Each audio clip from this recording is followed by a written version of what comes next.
He walked into the most exclusive party in Los Angeles, wearing old boots and a worn leather jacket.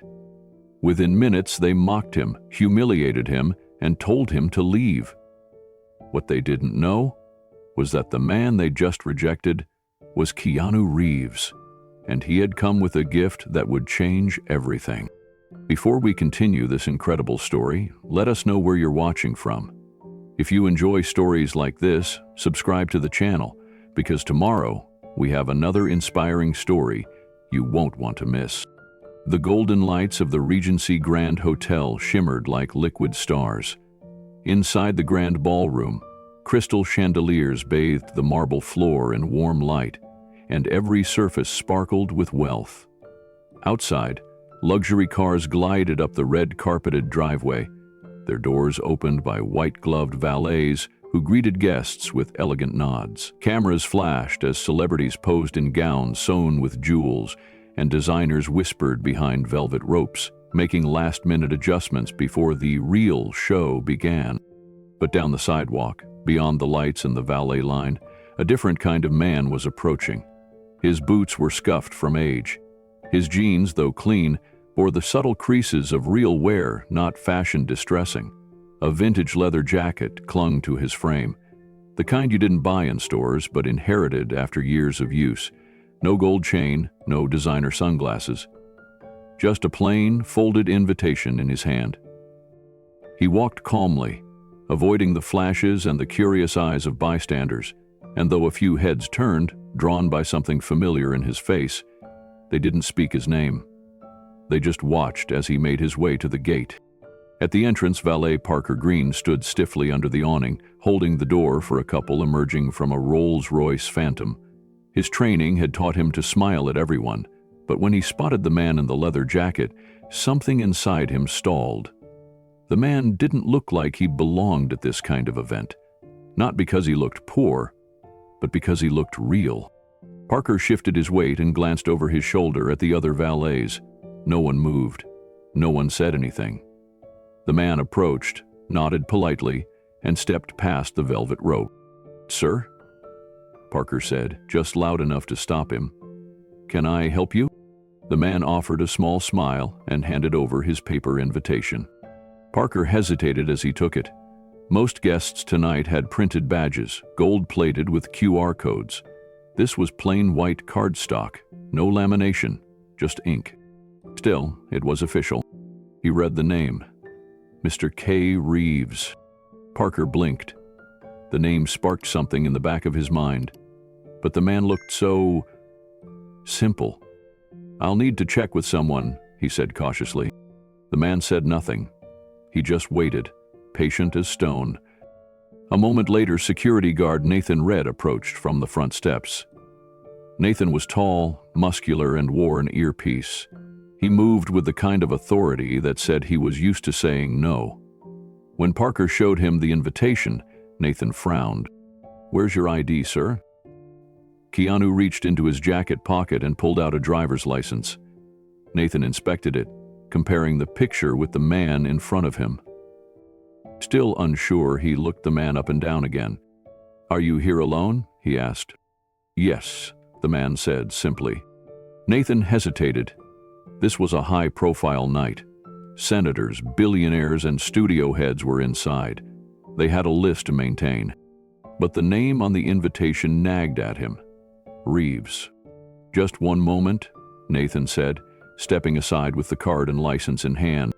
Inside the hotel, the ballroom buzzed with carefully curated elegance. Champagne flowed like water, a live quartet played near the stage, and art collectors debated the value of the auctioned sculpture near the silent auction table. Everyone who was anyone in Hollywood, finance, and tech was here, for show, for clout, for their name on a donor wall. Back outside, Nathan stood under the awning, whispering into his earpiece. "Yeah, name on the card says K. Reeves. Invitation checks out, just doesn't look like the usual crowd. Should I let him in?" There was a pause, then a crackle of static. "Wait," came the voice on the other end. "You said Reeves?" "Yeah." "As in Keanu Reeves?" Nathan's eyes flicked back toward the man, standing quietly near the doors. His posture was relaxed, hands tucked in his jacket pockets. He wasn't on a phone. He wasn't making a scene, just waiting. "Can't be," Nathan replied. "This guy's got a beard, shaggy hair, maybe late 50s. No bodyguards, no limo, just walked up like he was going to a corner diner. Well, if the name checks out and the invite's real, better not make a mistake." Nathan walked back slowly, still scanning the man's face. Now that he looked closer, something clicked. The eyes, the quiet confidence, the unmistakable presence, like someone who had lived 100 lives and seen more than most people could bear. Nathan cleared his throat. "Mr. Reeves?" "Yes. I apologize for the delay. Welcome. Please, go right in." Keanu gave him a small nod, then walked through the gold-plated doors as if they were any other entrance in any other city. As he entered the main lobby, several guests glanced up. Most didn't recognize him. Some thought they did, but weren't sure. No red carpet, no announcement, just a man walking into a room. He moved through the lobby, slowly, observing everything without needing to be seen. The floral arrangements towered like sculptures. The marble shone like water underfoot, and in every corner, people were measuring each other.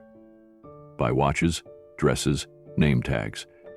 He passed by a wall of framed donors and paused only briefly at the newest edition, where a golden plate read, "Presented by the Silver Horizon Fund, in honor of the evening's visionaries." He didn't linger.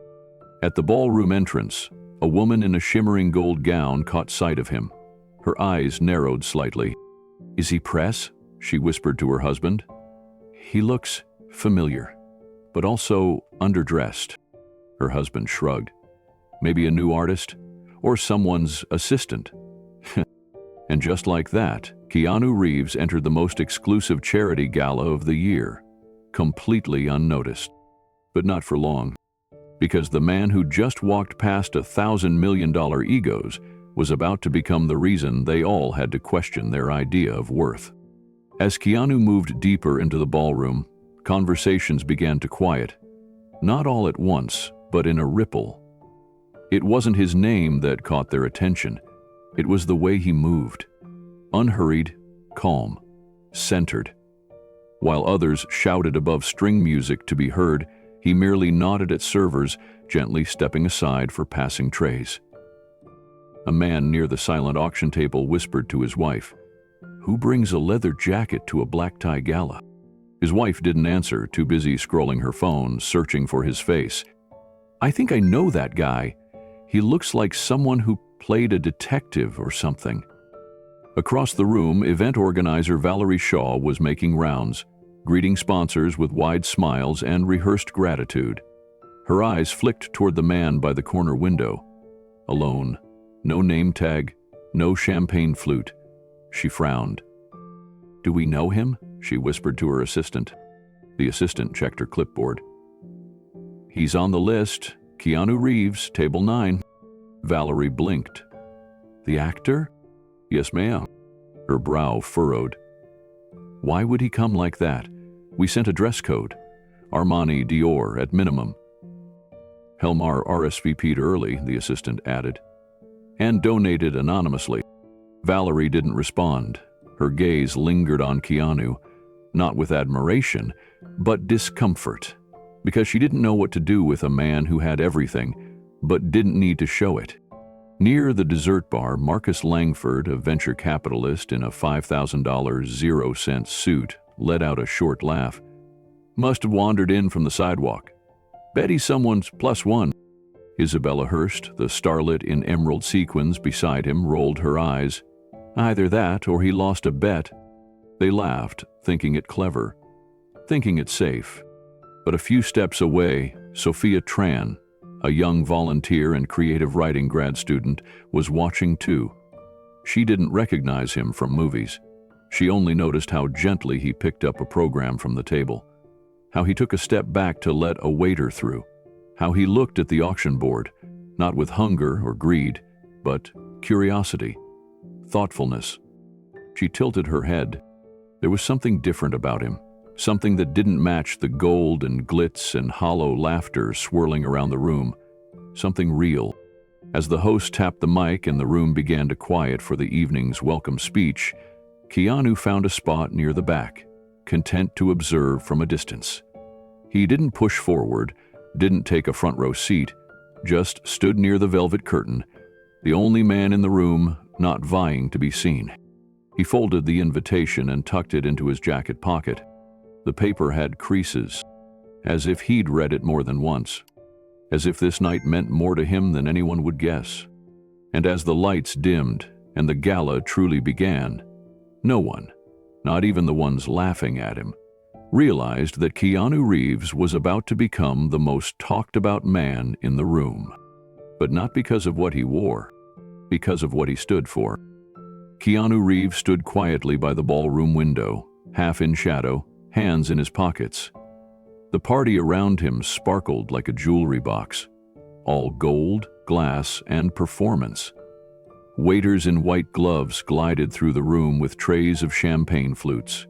A jazz quartet played softly beneath a chandelier that looked like it belonged in a royal palace. The wealthy guests moved like they were on a runway, every detail polished, from pearl earrings to crocodile loafers. Keanu wasn't dressed for that kind of show. His vintage leather jacket had scuff marks near the sleeves. His boots looked like they'd been on more than a few road trips. And his black t-shirt, though clean and simple, had no designer label to flash. That alone was enough to make him the most out-of-place person in the room. And the whispers started immediately. "Did someone lose their driver?" murmured Blaine Carter, a fashion executive whose own tuxedo had his initials embroidered on the cuffs.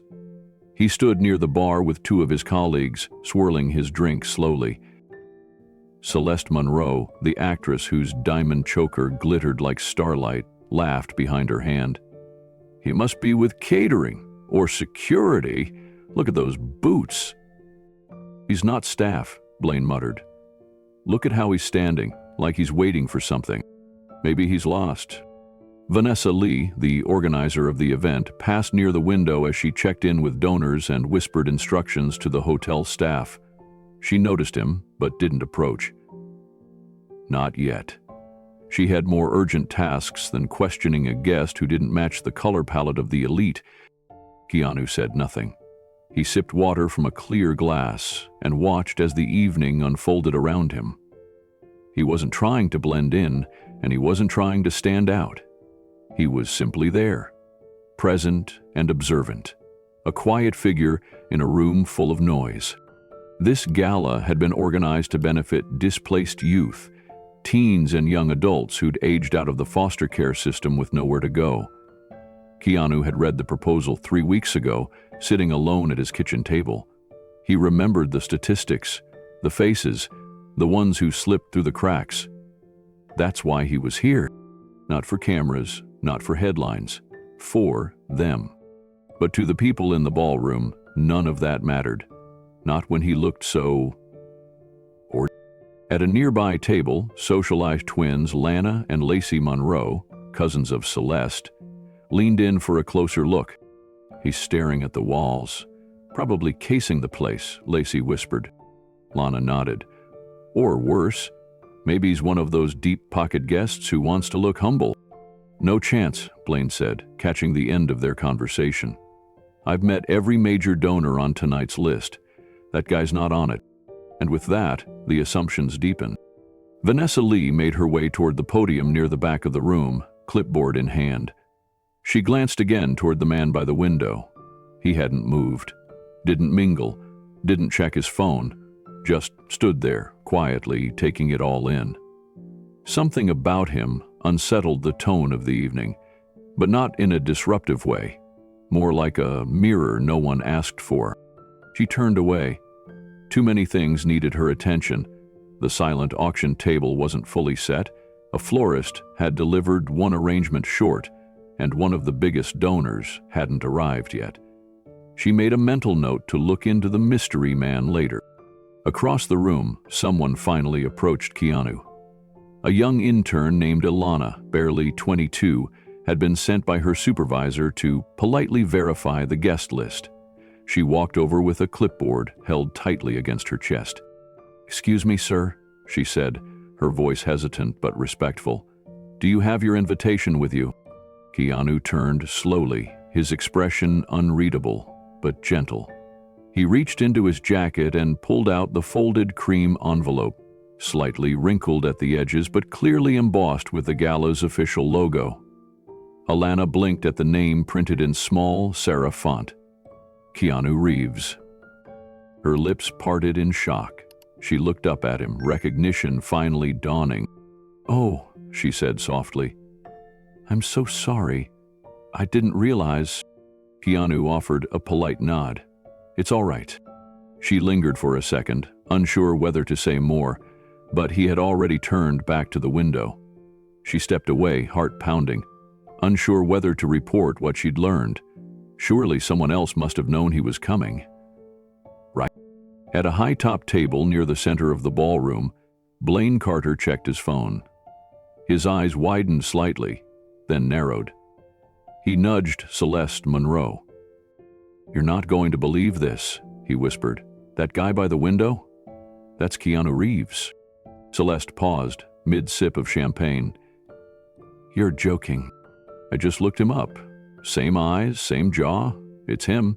I think he even donated to a youth shelter last year under a foundation name." Celeste frowned. "Then, what the hell is he doing here like that? You'd think someone like him would know how to dress." "Maybe he's trying to make a point," she muttered, not liking the discomfort that crept into her voice. "Or maybe he's just a weirdo." Their laughter was tight, forced. Keanu hadn't heard them, or maybe he had. Either way, his face didn't change. He watched as guests posed near the photo wall, flashing their wealth for the camera like medals. His eyes lingered on the faces of the waitstaff, on the shy young volunteers in the corner, on a boy near the catering station who looked no older than 16 and cleaned each empty glass like he was trying to disappear. That was the reason he was here. The gala might glitter, but the cause it supported was about people like that boy. The ones no one in tuxedos ever noticed. And maybe that's why no one noticed him either. A few feet away, Vanessa stepped on stage to introduce the event. The lights dimmed slightly as the spotlight landed on her. Guests turned their attention toward the front, the hum of chatter quieting under the soft notes of a string quartet. "Ladies and gentlemen," she began, "welcome to the L.A. Beacon Gala, an evening of generosity, celebration, and commitment to change." Applause echoed through the room, but Keanu's hand stayed by his side. "We're here tonight not to impress, but to impact. Our mission is to help displaced and homeless youth find safety, mentorship, and opportunity. You being here makes that possible." At the word impact, Keanu's eyes shifted slightly. He'd heard that word used too often by people more concerned with headlines than outcomes. But tonight, he hoped it meant something real. When the applause faded, the guests returned to their drinks, to selfies, to air kisses, but attention had settled in the room. It was as if Keanu's presence, quiet and unassuming, was now impossible to ignore. Even those who hadn't heard his name sensed something different about him. Back at the table near the fireplace, Celeste checked her compact mirror. Honestly, why would he even come here if he's going to act like that? "Maybe he's just shy," Blaine muttered. "Please, you don't walk into a room like this in denim and leather unless you're making a statement." On the far side of the room, an older woman with silver hair and a soft wool shawl glanced toward Keanu, then leaned over to her husband. "That man reminds me of my son," she whispered. "He always watches quietly before he speaks, like he's waiting to see what matters most." Keanu moved away from the window and stepped near the donation display, a sleek digital counter set up to track the evening's fundraising goals. No one approached him, but everyone noticed now. The young boy from earlier, still polishing glasses near the bar, watched Keanu with a kind of awe. For a second, Keanu caught his eye and smiled. The boy's face lit up, a quiet, fleeting moment. Then a sharp voice interrupted it. "Excuse me, sir," came a firm tone behind him. Keanu turned. A man in a dark tailored suit, name badge reading Donovan, gave him a quick, practiced smile. "Would you mind stepping aside? We're trying to prepare this space for the donor photo op." Keanu stepped back, wordless.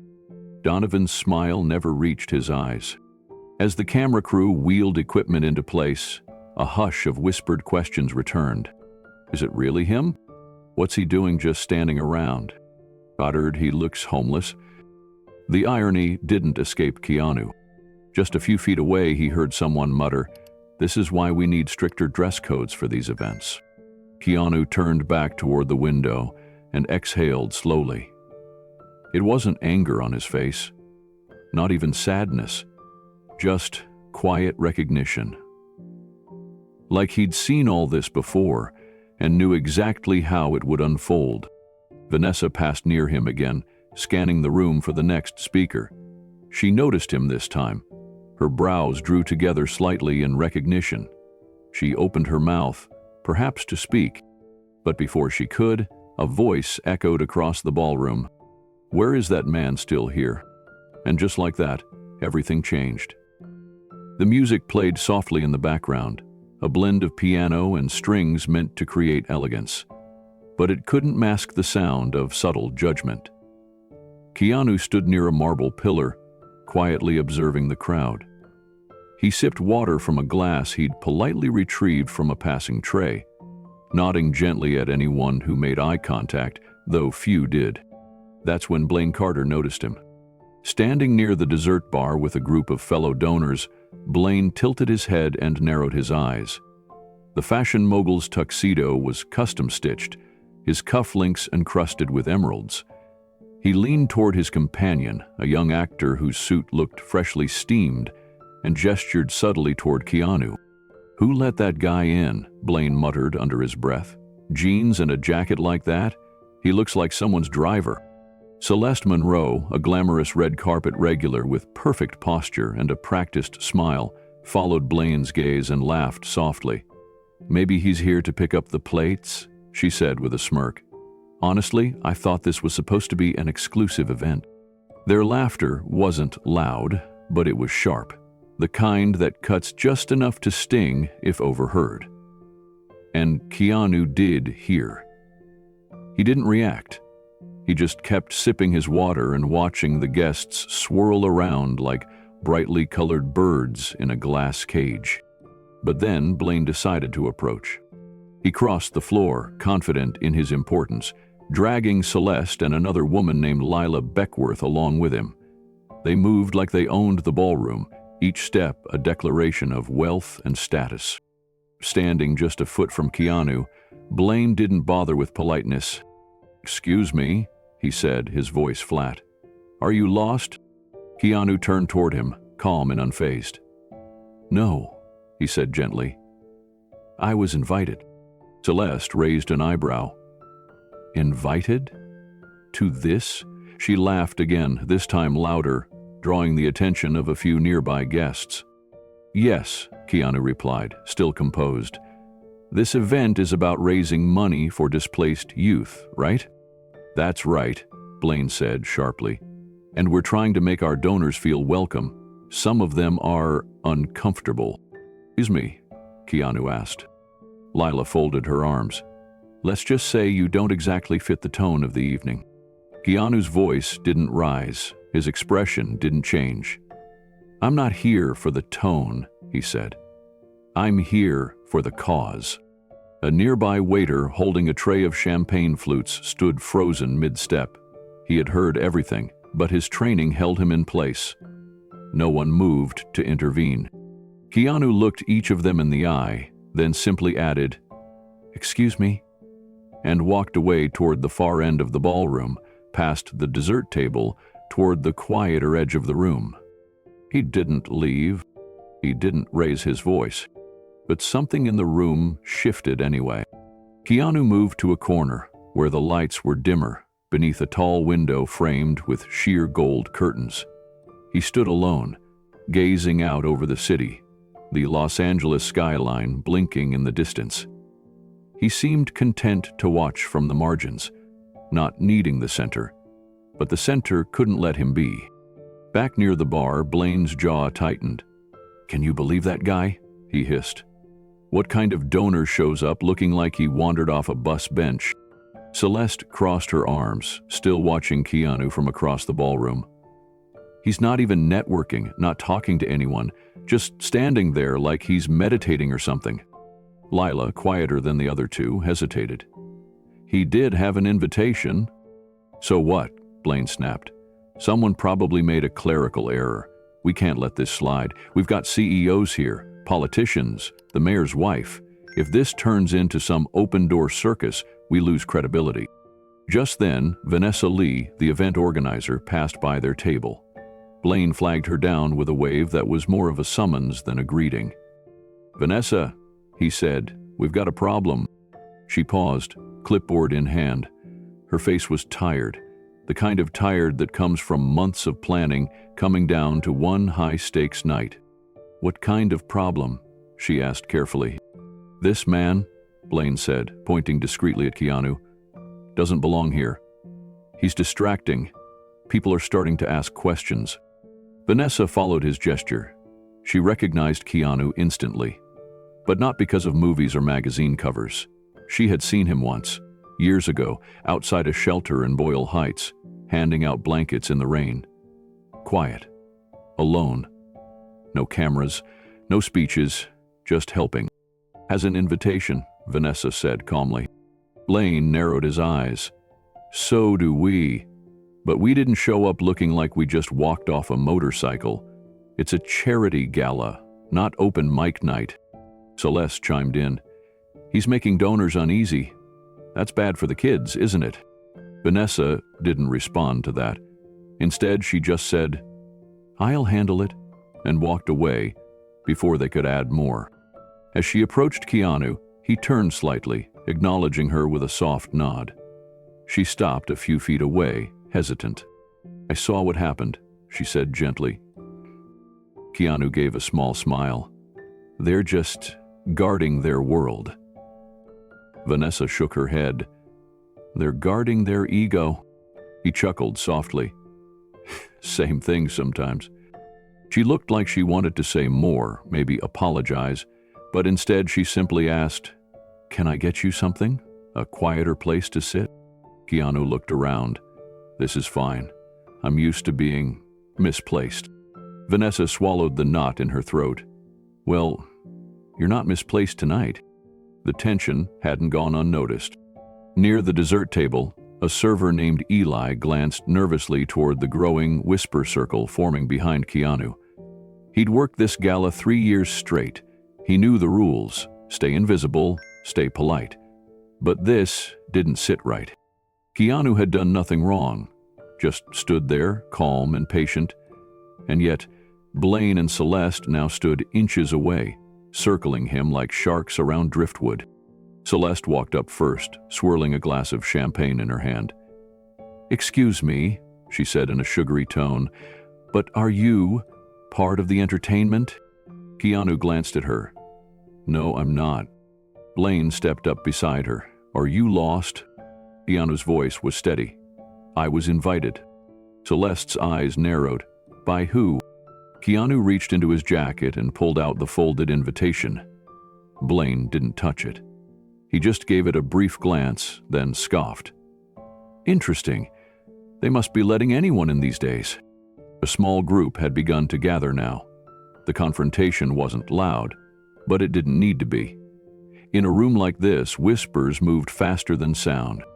A woman with a diamond necklace whispered, "What's happening?" "A guest," someone muttered, "who doesn't look like one." Keanu, still holding the invitation, nodded slightly. "I didn't mean to cause a problem." Blaine raised an eyebrow. "Then maybe you should find somewhere less central. The donors are getting uncomfortable." Uncomfortable," Keanu repeated softly, like tasting the word. He looked at them, not with anger, but with a kind of quiet sorrow. He didn't defend himself, didn't raise his voice. He just nodded once and said, "I'll move." He turned and walked away, not quickly, not in shame, just quietly, deliberately, like he had done this before. like he knew how to disappear without ever really leaving. Eli, the waiter, clenched his jaw and looked down at the glass he was holding. No one said anything. Not Vanessa, not the crowd, not the donors. No one stopped the rudeness. No one called it out. And still, Keanu stayed. He found a spot by a tall column on the edge of the ballroom and leaned against it, observing, listening, learning. He didn't pull out a phone. He didn't try to win anyone over. He simply watched and waited. He wasn't here to make an entrance. He wasn't here to impress. He had come for one reason. The kids this event claimed to support. But tonight it wasn't the kids being judged. It was him. And though no one knew it yet, that quiet man in the worn jacket had just shifted the entire night without saying more than 20 words. Vanessa Lee had worked on enough charity events in Los Angeles to recognize when something was about to go off the rails. From her position near the catering check-in, she had already noticed the strange energy that shifted the room the moment the man in the worn leather jacket walked in. She hadn't seen the entrance, but whispers reached her within minutes. "They're saying a staffer walked in off duty," someone had said. "No, I heard he's a guest, but like really underdressed," another chimed. Vanessa didn't care about clothing. She cared about mission. This event was about raising funds for transitional housing for displaced youth, not a red carpet display of egos. But she knew the donors. She knew how their opinions could wobble under the smallest social imbalance, and the presence of a guest who didn't match their high-gloss aesthetic. That imbalance was rapidly spreading. She spotted him standing alone near the tall windows, hands loosely clasped in front of him, eyes drifting toward the stage but not lingering. He hadn't taken a drink.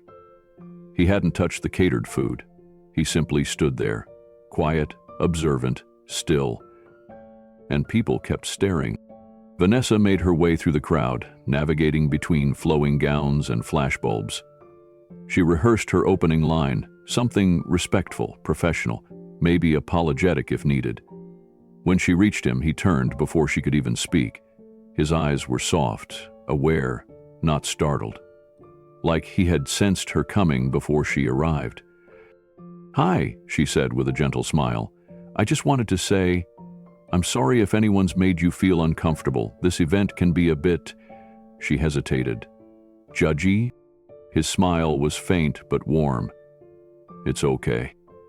I've been to stranger rooms." Vanessa chuckled lightly, relaxing. "Well, I just wanted you to know, if you'd prefer a quieter seat, maybe by the corner, I'd be happy to move you." He glanced around the ballroom. "I'm fine just watching, thank you though. What you're doing here, it matters. I hope tonight makes a difference." There was something in the way he said it, not performative, not flattering, deep, honest. Vanessa couldn't help but pause, absorbing it. "You know," she said, narrowing her eyes thoughtfully, "I get the feeling this isn't your first time supporting something like this." He didn't answer directly, just nodded once. Sometimes people need a reminder of why they're really here. Before she could respond, a sharp voice cut across the ballroom. "There you are!" Blaine Carter's booming tone silenced the surrounding conversation like a dropped glass. "Vanessa, I need a word, now." She winced, half-turned, and saw Blaine stalking toward them, champagne in one hand, irritation in the other. Vanessa glanced back at the man in the leather jacket. "Excuse me for just a moment." He gave a small nod. "Of course." She stepped into Blaine's path before he reached shouting distance. Blaine didn't bother lowering his voice as Vanessa intercepted him. "We have a situation," he declared, his voice clipped and condescending. "That man, the one by the window, he's making some of our donors uneasy." Vanessa kept her expression neutral. "He hasn't done anything wrong." Blaine scoffed. "He doesn't belong here. He's clearly not one of us. Do you know how many cameras are in this room tonight? Do you know how badly this reflects on the tone we promised our patrons?" Vanessa resisted the urge to sigh. "He has a valid invitation, Blaine." "Then it's a mistake," Blaine said. "Whoever invited him obviously didn't understand the image we're trying to cultivate here." Vanessa folded her arms. You mean the image of compassion for displaced youth? Blaine's eyes narrowed. Don't play moral games with me. You know how this works. Appearances matter. Fundraising is optics. Our donors want to feel like they're part of something elegant, not disrupted by a man who looks like he walked off the bus from Echo Park. Held in, Vanessa said calmly. He walked in respectfully, alone, and hasn't spoken to a single guest unless spoken to first. Exactly. It's unsettling, Blaine replied, clearly unaware of the irony. People are watching. They're wondering why he's here, and quite frankly, so am I. Vanessa leaned in slightly, voice cool but firm. Let me be clear. He has an invitation. He hasn't broken any rules, and unless he does, he stays. Blaine took a long sip from his glass and shook his head. I'll be speaking to the board. This isn't over. Vanessa let him walk away, fuming in his designer tuxedo, and turned to scan the ballroom. The man was still by the window, exactly where she'd left him. Still silent. Still steady. She felt something she hadn't expected. Not just frustration, but curiosity. Who was he? Her fingers itched to pull up the guest list again. She had read every RSVP. He hadn't stood out at the time. There were no security details, no agent contacts, no +1 from a publicist. Just a name she hadn't processed in the chaos of event prep. Her eyes darted to the name badge on the small lanyard tucked under his jacket. Keanu Reeves. The realization hit her like a slow, rolling wave. Her mind flicked through images. His face, younger in her memory, from movies, press junkets, magazine covers. The longer she looked, the more it made sense. The same stillness, the same depth in the eyes. No wonder he didn't need cameras. He didn't want to be seen. He was here to see. But if she had recognized him instantly, why hadn't the others? Then she understood. They hadn't looked. They'd seen the jacket, the boots, the quiet posture. They'd seen what they wanted to see. Someone beneath them. She felt a knot twist in her stomach. Vanessa stepped away from the confrontation zone, returned to her table briefly, and checked the guest list one more time. The name was there. Keanu Reeves. Solo. RSVP. No fanfare. She didn't need to say anything else. But something told her the night was only beginning. As Vanessa returned to the center of the room, her heels tapping softly against the marble, she caught sight of Celeste Monroe whispering animatedly to a few influencers. Her diamond earrings flashed with every toss of her head. Honestly, I think he's here for attention, Celeste said, too loudly. People like that crash these things to feel important. A few heads nodded. Laughter spread like static through the group. But Vanessa no longer felt silent. She had worked too hard building an event focused on human dignity, not red carpet glitz. If this was the crowd she'd spent the last 3 years cultivating, maybe it was time to ask what they were really celebrating. She stepped away from the gossip circle and returned to Keanu's side. He hadn't moved. His expression remained calm, but she saw a flicker of something deeper now. A quiet sadness in his eyes. I just wanted to say, Vanessa said, voice low but sincere, you're welcome here, no matter what anyone else says. He turned to her slowly. Thank you. There was a pause, then he added, most people look, but they don't see. Vanessa felt her breath catch. That one sentence stayed with her long after she walked away. And in the far corner of the room, Blaine Carter pulled out his phone and made a call that would escalate everything. The music hadn't stopped, but the atmosphere had. Blaine Carter stood near the center of the ballroom like a man preparing for a courtroom cross-examination. With his hand firmly gripping a glass of Bordeaux and his jaw tight with controlled disdain, he waved toward Vanessa Lee as if summoning staff. Vanessa, who had been across the room checking on the silent auction table, saw his gesture and hurried over. As she arrived, Blaine didn't lower his voice. "Vanessa, we need to talk, right now." She glanced around and lowered her tone. "Of course. What's going on?" Blaine motioned subtly but deliberately toward Keanu, still standing quietly near the tall window with his hands behind his back. He was watching the crowd, not with judgment, but with the kind of curiosity that made some people deeply uncomfortable. He hadn't moved in nearly 10 minutes. "That man," Blaine said, his voice sharp, "he does not belong here. I don't care who invited him or what mistake happened at the gate. This is a high-level donor event. We have standards." Vanessa looked toward Keanu, then back at Blaine. "He showed a valid invitation. I checked myself." "He's dressed like he works valet," Blaine spat. "People are laughing, whispering. Some are recording. This event represents more than just charity. It's branding. And that man, he's killing the image." Vanessa's stomach knotted. She didn't agree with Blaine, but she knew exactly how much money he had pledged to raise tonight. His company's matching donation alone could house 50 displaced teens for an entire year. Losing that would be catastrophic for the shelter they were funding, and Blaine knew it. Celeste Monroe, now standing behind Blaine with a group of socialites, added her voice with practiced sweetness that barely masked her venom. "Honestly, Vanessa, it's uncomfortable. He doesn't look like he's here to give anything. If this were my event, I'd never allow someone like that to just loiter." Vanessa turned away to breathe, her mind racing. Keanu hadn't caused a single problem. He'd been polite, calm, even grateful. Yet the tension around him was growing louder. The whispers were turning into full-blown commentary. One guest had even pulled out her phone to start live streaming, mumbling something about this weirdo crashing charity night. Still, Keanu didn't flinch. He stood quietly, watching the art on the walls like it meant more to him than the scorn around him. Vanessa turned back to Blaine, her voice low. "I'll speak to him, but I won't humiliate anyone."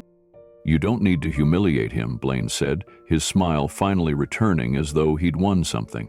"Just ask him to leave. Politely, for the sake of the event." The group around them began nodding, some murmuring approval. Even the music felt thinner now, like it too was waiting for a decision. Vanessa swallowed hard. All eyes were turning to her. Vanessa crossed the ballroom slowly, her heels echoing softly against the marble floor. Every step felt heavier than the last. She wasn't just walking toward a guest, she was walking into a choice. Between donors and dignity, between appearances and truth. The closer she got to Keanu, the quieter the room seemed to become. Keanu turned before she reached him, as if he'd sensed the decision in motion. "Hi again," Vanessa said, offering a small, cautious smile. Keanu returned it gently. "Everything all right?" There was a long pause before she answered. "Some of the guests are concerned.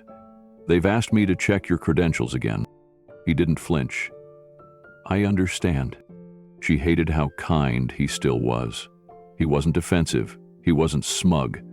He was just still, grounded, and that made it worse. "You do have a valid invitation," she said, almost to reassure herself. "I confirmed it, but some people feel you're making others uncomfortable because of, well, you know." Keanu looked down briefly at his vintage jacket, worn jeans, and plain boots. Then his gaze lifted to hers. "Because I'm not dressed like them?" Vanessa felt heat rise to her face. "They're expecting certain appearances at this level of event. I know it's unfair, but they're threatening to pull support." Keanu nodded. "And you?" She hesitated. "I'm caught. I believe in the cause, and I believe everyone here should be treated with respect. But they're pressuring me." "Are you asking me to leave?" he asked softly. Not angry, not confrontational, just clear. "I'm asking," she said slowly, "if you'd be willing to step outside for a moment. Maybe come back later, quietly, Through the service entrance? Just so things can settle? His eyes didn't waver. Do you believe I belong here? That question stopped her cold. It wasn't about protocol, it wasn't about money. It was about something much deeper. I don't know who you are, she said honestly, but I can tell you're not here to make trouble. Then I'll stay, he replied simply. If that's all right. Vanessa glanced behind her. The small crowd near Blaine and Celeste was watching intently now, their arms crossed, some filming, some whispering. They're not going to stop, she said quietly. They'll make this worse. I've been treated worse, Keanu said. And I've seen people do much worse to others who didn't have the luxury of walking away. I'm okay. You do what you need to do. I'll be fine right here. He returned his gaze to the window. Vanessa didn't know why her throat felt tight. Maybe it was guilt. Maybe it was shame. Or maybe it was the sudden realization that the man standing beside her, dressed simply, standing alone, was somehow the most composed person in the room. She nodded, stepped back, and turned away, unsure which side she'd just chosen. Vanessa hadn't made it halfway across the ballroom before the whispers started again. One guest muttered, "Why is he still here?" Another, with a glass of champagne in hand, scoffed, "You'd think security would have done their job by now." But Keanu remained still, quiet, by the window. That calmness only made them angrier. Blaine's voice rang out again, louder this time. "Vanessa, if you won't do it, I will." Heads turned. Every conversation halted. Celeste, standing nearby, gave a dramatic sigh and tossed her hair back as Blaine marched toward Keanu. Guests cleared a path, eager to see what would happen next. Phones were raised again. The drama had become entertainment. Keanu didn't move. "You've had your moment," Blaine said sharply. "Now it's time to leave." Keanu turned slowly, expression soft but unwavering.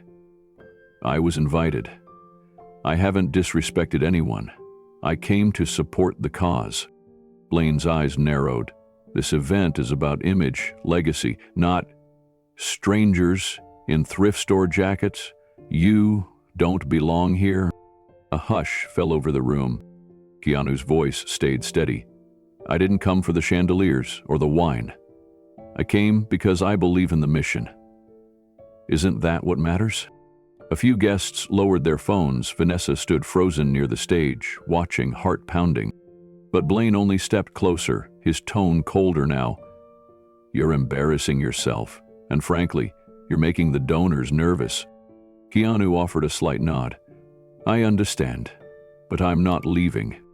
That simple answer set something off in the crowd. Murmurs swelled. Blaine turned to the nearest security staff, pointing. "Escort him out, now." The guard hesitated. He looked at Keanu, then at Vanessa. She didn't move. "Vanessa," Blaine barked. "If you let him stay, I swear I'll pull every cent of my donation. And I won't be the only one." The tension in the room thickened. Keanu stood still. The security guard looked utterly torn. Vanessa's lips parted, but no sound came. Then someone whispered, just loud enough to be heard near the front. "Wait, I think I know who that is." Eyes darted. People looked harder. Keanu didn't react. "I think... Oh my God." A few gasps, then silence. Keanu exhaled quietly, still not moving, still calm.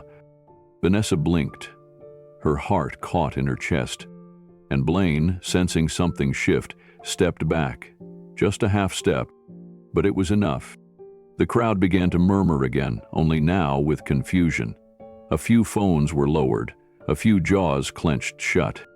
Keanu looked around, face still soft. "I'm not here to shame anyone," he said. "I just came to help."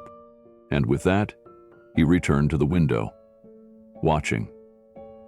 Wait, the ballroom had changed, just a little, but enough to feel it. The clinking of crystal slowed as Vanessa Lee stepped forward. Her heels clicked gently on the marble, her hands folded nervously in front of her sequined gown. She had tried to stay neutral, to keep the evening afloat, but now the stares, the whispers, and the pressure were too loud to ignore. She approached Keanu with a quiet grace. He was still near the window, his eyes tracing the crowd but not meeting anyone's gaze. He looked out of place, yes, but there was a stillness to him, like a stone in a rushing stream. Calm, patient, unbothered. Vanessa paused beside him. I hate to ask this, she began, her voice just above a whisper, but would you mind stepping outside with me for a moment? Keanu turned to face her. There was no frustration in his eyes, no disappointment, only kindness. A kind of understanding that somehow made her feel worse. He gave a small nod. Of course, he said gently. He reached into his jacket and pulled out a plain white envelope. Then, without ceremony, he walked over to the donation table near the entrance. All around him, guests murmured behind cocktails, some with phones tilted ever so slightly in his direction. Keanu placed the envelope on the velvet-draped table. For the kids, he said softly. No announcement, no performance. Just those 3 words. Then he turned toward the entrance. Vanessa followed closely, her head lowered. She felt the weight of every gaze, every whisper. And not far behind, standing by the refreshments table, Maya watched it all unfold. Maya was just 19, a volunteer from a local youth program that the gala was meant to support. She wore a simple black dress, a laminated name tag, and sensible shoes. Unlike the others in the room, she hadn't laughed when Blaine sneered. She hadn't looked away when Celeste scoffed. She had looked straight at Keanu, and something in his posture, dignified, unshaken, made her breath catch. As Keanu stepped through the tall glass doors into the evening air, Maya found herself moving. Her tray of empty glasses was suddenly weightless. She set it down, crossed the ballroom, and slipped outside, unnoticed by the guests still buzzing with gossip. She didn't know exactly why she followed him. She only knew she had to. The night air hit softly, cooler than expected, brushing against Maya's skin as she stepped outside. She spotted him immediately.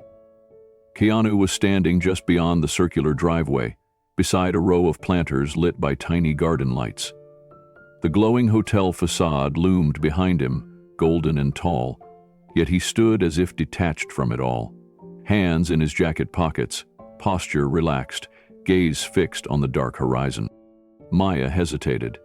Then, with a deep breath, she walked forward. "Sir," she called quietly. Keanu turned slightly, recognizing her, but saying nothing. "I'm sorry," she added, "for what happened in there." A small smile tugged at the corner of his mouth. "You don't have anything to apologize for." Maya stood beside him now, the silence between them surprisingly warm. There were no flashing lights, no red carpets, just quiet. "I saw what you did," she said. "You left an envelope." "It wasn't much," he replied, "but maybe it helps." Maya shook her head. "That's not what I meant. I meant how you did it." She wasn't sure why she said that, only that it needed to be said. Keanu looked at her then, really looked. Maya pressed on, a little shaky. "Everyone else tonight, they kept talking about donations, like trophies, competing over who could give more. But you just gave." Keanu nodded once, slowly. "Giving doesn't have to be loud." She smiled, feeling a lump rise in her throat. He glanced back toward the glass doors. Behind them, the noise of the gala throbbed faintly through the walls. Laughter, music, the ever-present hum of egos brushing against each other. "I didn't mean to make it a scene," Keanu said. "Didn't expect it to become one." "Damien didn't recognize you, did they?" Maya asked gently. Keanu chuckled, more to himself than her. "Not really, but that's okay." Maya paused. "Do you want them to?" "No," he said. "Not like that." For a moment, the quiet stretched long between them. Then Maya asked, "So why come?" Keanu looked down, his voice a little softer now. "Because I read about this fundraiser in an old letter." Maya's brow furrowed. "There was a girl," Keanu explained. "Years ago. She grew up in a shelter, like the ones this event supports. She wrote to me once, said she dreamed of writing stories that made people feel seen. He looked up again. I told her that if they ever held something for the kids again, I'd be there, quietly, just to help. Maya was silent, her chest tightening. And tonight felt like keeping that promise, he said. She blinked hard, emotion rising in her chest. She suddenly realized this man hadn't come here to be seen. He had come to remember someone who no one else had. A breeze moved through the trees near the sidewalk, stirring leaves and brushing past the silent pair. Maya glanced back at the hotel. Through the wide windows, she could see people clinking glasses again, the energy in the ballroom returning to its shallow sparkle now that the disruption had left. She turned to Keanu again. I don't think they even looked at the donation envelope. That's not why I left it, he said simply. Maya's eyes brimmed, and she looked down. You know, I work with some of those kids. I volunteer at the drop-in center. They don't know it yet, but what you just did, it's going to mean something to them, even if they never learn your name. Keanu nodded. Then it's enough. A moment passed. I should get back in there, Maya said. Vanessa's probably wondering where I went. Keanu smiled faintly. Tell her she did a good job. This kind of thing, it's not easy. Maya stepped away, then paused. Thank you. For showing up, for not leaving angry. Most people would have. I'm not most people, he replied softly. As she walked away, Keanu turned back to the street. The night had deepened. Somewhere behind him, people were still whispering, but he didn't hear them anymore. He had kept his promise. The air outside the ballroom was cooler than expected. The street lamps glowed gently, casting long shadows across the valet lane and the potted palms lining the luxury hotel's entrance. Beyond the circle of headlights and red carpet flashes, Keanu stood alone near the edge of the lot, facing away from the building. His hands were in his pockets. He wasn't looking at his phone, wasn't pacing, wasn't fidgeting. Just stillness, quiet, and steady. Then came the soft click of heels on pavement. Maya, the youngest volunteer at the gala, had slipped out quietly behind him. She wasn't sure why at first. Something in her chest had tugged when she saw him leave, not just the way he had left, quiet, humble, unbothered, but the weight in his eyes as he laid the envelope down on the donation table. It wasn't grand, it wasn't performative, it was the opposite of everything happening inside. She stepped closer now, her voice tentative but clear. Excuse me, are you Keanu Reeves? He turned slowly. His eyes met hers. That soft, thoughtful expression, the one from the movies, from the interviews, from the posters she had cut out as a kid and taped to the back of her closet door. It was real. Right here under the soft glow of a parking lot light. He offered a half smile. Only when I need to be. Her breath caught. It wasn't the fame. It wasn't the celebrity. It was something else. Something quiet and personal. She hadn't seen his face clearly from across the ballroom. Now that she did, it wasn't just recognition. It was memory. Raw, buried memory. You were my hero growing up, she said, her voice trembling slightly. When I was in foster care, I used to sneak DVDs from the library. The one I watched the most was The Lake House. I must have watched it 30 times. I liked how you talked in it, like you were really listening. Keanu tilted his head slightly, nodding as he took in her words with grace. He didn't interrupt. He didn't offer a rehearsed thank you. He just listened. Maya wiped a sudden tear. When I was scared, I'd watch the part where you build the house by the lake. I used to imagine someone like you was out there somewhere, waiting for people like me to matter. He looked at her then, deeper, not with pity, not with surprise, but with something solid, like connection. I'm glad you're here, he said softly. She laughed, half in nerves, half in awe. I almost didn't come. I was just one of the youth volunteers. Most of the other guests didn't even notice me. You were the only one who looked me in the eye when I offered hors d'oeuvres. He smiled again. Sometimes the quietest people see the most. She hesitated before asking the question swirling in her mind. Why'd you let them treat you like that? You could have said who you were. Keanu looked up at the sky, letting a pause hang between them. Because sometimes it's better to see what people do when they think no one's watching. Maya stood quietly beside him, the sounds of traffic a distant hum. Inside, the ballroom probably still buzzed with laughter and champagne flutes. But here, in this quiet slice of the evening, the world felt sharper, realer. I knew it was you the moment you turned down Vanessa's table, Maya said softly. That's not something most people would do, especially not here. Everyone wants to be seen. Keanu looked down, a quiet breath escaping. Being seen isn't always the same as being known. That hit something inside her, the kind of sentence that stuck around after the moment passed. She nodded slowly. Then her eyes flicked toward the lobby windows, catching the outline of a few guests still hovering near the entrance. Some were looking around, maybe wondering where the so-called imposter had gone. Are you okay? She asked. He looked over at her, a quiet warmth in his eyes. I've walked away from worse, he said, but that wasn't the hard part. What was? He turned fully toward her now. The envelope. What's inside it? Maya glanced back toward the hotel, remembering the small white envelope he had placed gently on the edge of the donation table. Was it a donation? Keanu nodded. It's for the kids, the ones who don't get invited to parties like that. A long silence passed, and he reached into his jacket and pulled out a small notepad. It was weathered and soft around the edges, like something he kept with him often. He flipped through a few pages, then tore one out. He folded it once and held it toward her. She took it gently, not opening it right away. If they open that envelope, he said, someone's going to ask where it came from. I'd rather they focus on what it's for than who gave it. Maya looked at the folded paper in her hands. What do I do with this? Just keep it safe.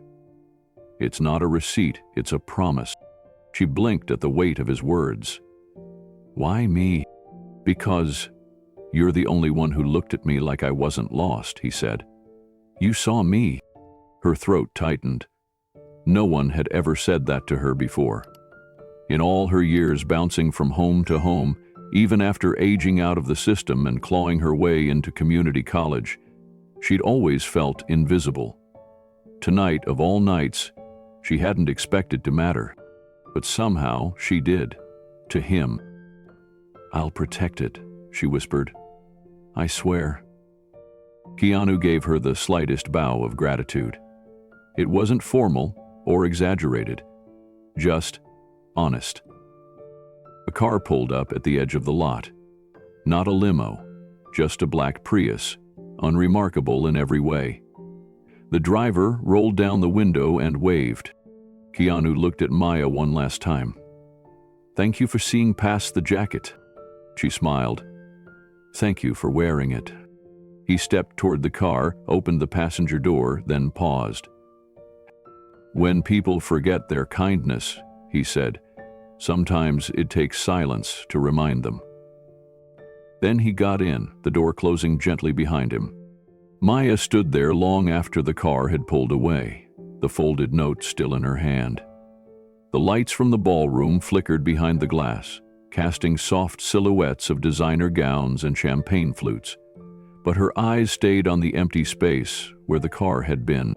She slowly opened the note. It wasn't flashy, no signature, just 5 words, written in simple black ink. Let the story choose light. That was it. No donation amount, no instructions, just a message that felt like it was meant to plant something deep in her chest. She pressed the note to her heart, suddenly overcome. Maybe it was everything. The tension, the unfairness, the quiet grace of a man who could have left in anger but chose stillness instead. Back inside, no one was asking about her. They were still murmuring about the man in the jacket. Some laughed, others scrolled through their phones, already forgetting. But Maya didn't forget. She walked to the side entrance and slipped back inside. The envelope was still untouched on the donation table. People had walked past it, dismissed it, like they had dismissed him. She looked around the room. They didn't know what they had missed, but she did, and she wouldn't let them forget. Back inside the ballroom, the music thumped softly under the glow of crystal chandeliers. Vanessa Lee stood frozen beside the donation table, still reeling from the moment she'd asked the man in the leather jacket to leave. Her fingers trembled slightly as she reached toward the small envelope he'd left behind. For a long moment, she just stared at it, cream-colored, unassuming, hand addressed it with the words, "For the kids." She hadn't meant to brush him off. She was just trying to maintain peace. Blaine's voice had been insistent. The board was watching. The donors were restless. Still, something about the stranger's calm, respectful energy lingered with her, the kind of presence that didn't demand attention, but carried it anyway. Vanessa slowly broke the seal. She slid out a single sheet of folded paper and a rectangular slip of pale blue beneath it. At first, she thought it was just another pledge card, but then her eyes widened. It was a check, paid out to Horizon Youth Shelter, for the amount of $500,000, 0 cents. Her breath caught. She blinked hard, as if her mind were playing tricks on her. But there it was, in black ink, $500,000, signed in a hand she recognized from countless fan letters, articles, and documentaries. Keanu Reeves. A soft gasp escaped her lips, louder than she intended. Several nearby staff turned toward her, puzzled. Vanessa pressed the check gently against her clipboard and whispered, "Get me security footage from the lobby, now." Within moments, the head of security, a thick-set man named Arturo, arrived with a tablet. Vanessa gripped it tightly as he loaded the recent clip from the lobby camera. There he was, Keanu, plain as day, walking in quietly, holding the envelope. No entourage, no spotlight, just a man in worn jeans and a vintage jacket, stepping into the storm without an umbrella. Vanessa's heart thudded, her stomach dropped. She looked around the ballroom, the same people who had mocked him, the same ones who called him a distraction or not the right image. They had just thrown out one of the most beloved human beings in Hollywood, and he had left behind $500,000. She turned to Arturo. "Where is he now?" Arturo hesitated. "I think he left, but..." Maya followed him. Maya? The volunteer from the teen outreach group. Vanessa closed her eyes for a second, steadying herself. "Get her back inside, now." Arturo moved. Vanessa looked down again at the check, then back at the ballroom. The crowd had no idea. Blaine Carter was still laughing by the bar. Celeste Monroe posed for another photo, glass of champagne raised, her voice cutting and cold. They were all still living in ignorance, but not for long. Vanessa clutched the check as if it might disappear. Her heels echoed across the marble as she stepped quickly through the hall toward the side entrance, where Maya had just returned from outside. The girl's face was flushed with emotion, and her eyes widened when she saw Vanessa approaching with purpose. "Maya," Vanessa said softly, "you were with him, weren't you?" Maya nodded. Her voice was quiet but steady. "I asked him if he was Keanu Reeves. He didn't say yes, but he didn't have to." Vanessa glanced at the envelope again. "Why didn't he tell us who he was?" Maya shrugged, then smiled a little. "He didn't need to, I think. He just wanted to help. Not be worshipped, just help." Vanessa's throat tightened. "Did he say anything else?" Maya's eyes softened. "He asked me to protect the story behind the envelope. Said it wasn't about him. Said it was about the kids." Vanessa looked down at the check again, the elegant signature anchoring the bottom corner. It struck her how modest he had been. He could have revealed himself at any moment. Instead, he let them judge him, let them assume, let them humiliate him. And still, he gave. "I have to say something," Vanessa said, half to herself. Maya gently placed a hand on her arm. Vanessa looked at her. "If you say it now, they'll just scramble to protect their image," Maya said. "They'll miss the point. Let them show who they are first. Let them finish mocking him before they realize who they were laughing at." The words hit Vanessa like a slow wind, quiet but strong. She looked back through the hallway windows into the ballroom. Blaine was mid-sentence, likely retelling his "who let the janitor in" joke for the third time. Celeste was nodding between sips of wine, lips curled into another smirk. Vanessa exhaled through her nose, steady now. "You're right," she whispered. "They need to see themselves before they see him." A staff member approached. "Vanessa, we're about to start the donor presentation. You're listed to give opening remarks." Vanessa straightened her shoulders and handed Maya the envelope. "Keep it safe," she said. "Just for a few more minutes." Maya nodded. As Vanessa walked back toward the stage, her heels clipped a different rhythm now, not one of panic, but purpose. She looked out over the crowd of perfectly dressed donors, unknowing, unbothered. They had no idea the story that was unfolding beneath their feet, but they would soon. The ballroom lights dimmed slightly as Vanessa took the stage, applause rising out of routine rather than enthusiasm. Blaine clapped lazily, clearly expecting her to praise the evening's opulence. Celeste barely looked up from her cocktail. Around the room, guests were laughing, mingling, posing for more photos, completely unaware. Vanessa stepped to the podium, clutching the edge with both hands. For a moment, she said nothing. The silence caught a few off guard. "I want to share something with all of you," she finally began. "Something that just happened tonight, right here, under this very roof." A hush rippled through the room. Vanessa's tone was calm but heavy. An envelope was placed on the donation table less than 20 minutes ago. No name, no announcement, just 5 quiet words. "For the kids," he said. She reached into her pocket and held up the check. Inside was this: a personal donation of $500,000. Gasps erupted. Blaine leaned forward in his seat. Celeste straightened up, her eyes narrowing. "It's signed by someone you might have noticed earlier tonight," Vanessa continued.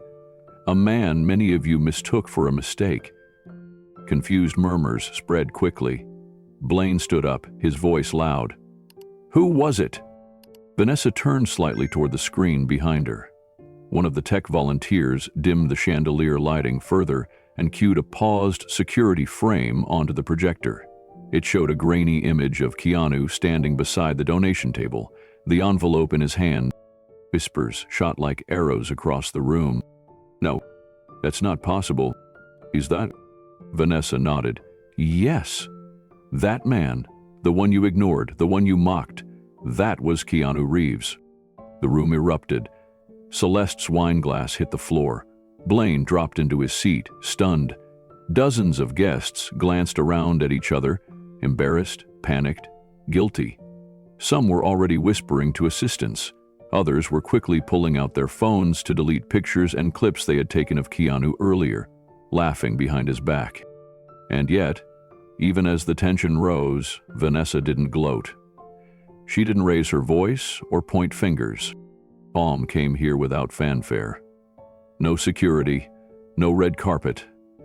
Just a printed invitation and a wish to help. She let the moment settle. And despite how he was treated, he still gave more than anyone else in this room. Some people looked down at their plates. Others shifted in their chairs. No one spoke. Vanessa took a breath. "We say tonight is about supporting displaced youth. But if we can't recognize quiet kindness when it's in front of us, then maybe we need to ask ourselves who we're really here for." The room was silent. Vanessa stepped back from the microphone, leaving her words to echo in the space they no longer filled with laughter. A few people clapped, slowly. Then more joined in, But not everyone. The shame hadn't finished sinking in. Inside the glittering ballroom, the tension hung thick in the air. Guests murmured in low voices as news of the envelope began to spread. Vanessa stood frozen near the donation table, still holding the check that bore the unmistakable signature of Keanu Reeves. Her fingers trembled slightly, the reality of what had just happened setting in with a weight that made her shoulders slump. $500,000 donated quietly. No press, no spotlight, and they had asked him to leave. Just across the room, Blaine Carter laughed loudly at his own joke, still unaware of the shift in atmosphere. Celeste Monroe sipped champagne and rolled her eyes at the charity pamphlet in her hand. Neither had noticed Vanessa's pale face, nor the whispers multiplying around them like ripples in a pond. Then, from a small round table near the corner of the room, a voice rose, calm, gravelly, and measured. "Before this room forgets itself any further," the man said, "I think someone ought to say something real." Heads turned. Silence spread quickly. The man who had spoken was Dr. Harold Ng, a retired school principal known in the education community for his decades of service and quiet generosity. He had been attending the gala for 10 years running. He was always among the first to donate and among the last to leave. But tonight, for the first time, he stood slowly from his chair and faced the crowd with eyes full of shame. "I recognized him," Dr. Ng said, his voice steady despite the weight behind it. The moment he walked in, Vanessa looked up, startled. Her lips parted, but she said nothing. "I saw Keanu Reeves," Dr. Ng continued. "Not the celebrity from posters or red carpets, but the man I once read about.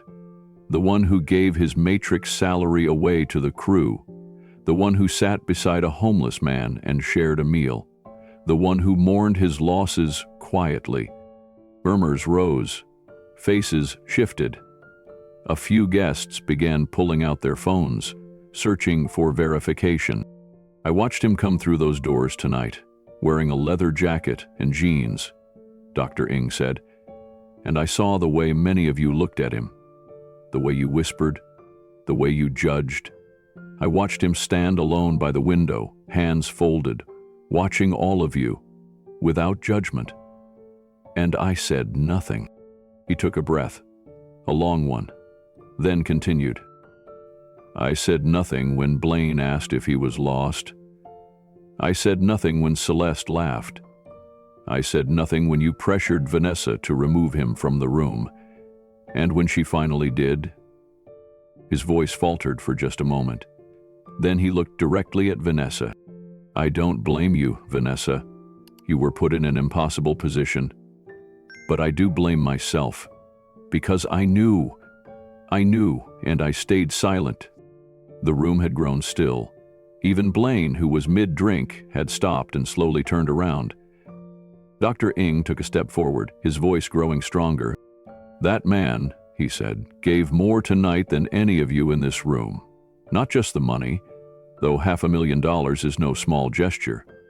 He gave you a chance to act with grace, to respond with kindness, to welcome someone who looked different." Another pause. Every breath in the room felt held. "And all he asked in return," Dr. Ng said softly, "was nothing." The chandeliers above cast a warm golden light, but the expressions below them had cooled. Dozens of faces flushed with quiet shame. Celeste's fingers trembled slightly as she lowered her glass. Blaine's smirk had vanished. The hush in the room was unlike anything this gala had ever known. Dr. Ng stepped closer to the donation table and laid his hand beside the envelope Keanu had left. "Do you want to know why I didn't speak up sooner?" he asked the room. No one answered. "Because I thought it would pass. That you'd figure it out, that someone would stop and ask who he was before casting him aside. But none of you did, and I watched it happen." He turned slightly, looking at the security camera mounted high on the wall. "The footage will show everything. And I hope it does, because maybe watching yourselves will teach a better lesson than I ever could." Maya entered the ballroom then, quiet but purposeful. She walked straight to Vanessa and whispered, "He didn't blame you. He just asked that we protect what he left behind." Vanessa's eyes welled with tears. "He knew," she said softly. "He knew this would happen." Dr. Ng overheard her and nodded. "He probably did. That's why it mattered." He looked again at the guests. "You see, Keanu Reeves didn't come here tonight to be honored. He didn't come for applause. He came because this charity helps displaced youth, kids like Maya here, and he wanted to help. That's it. No photos, no speech, no grand entrance, just present." Somewhere in the back, a man cleared his throat. A woman dabbed her eyes with a napkin. Vanessa finally found her voice. "He gave anonymously. We wouldn't have known unless we opened the envelope. And now..." She didn't finish. The room understood. Dr. Ng looked around one final time.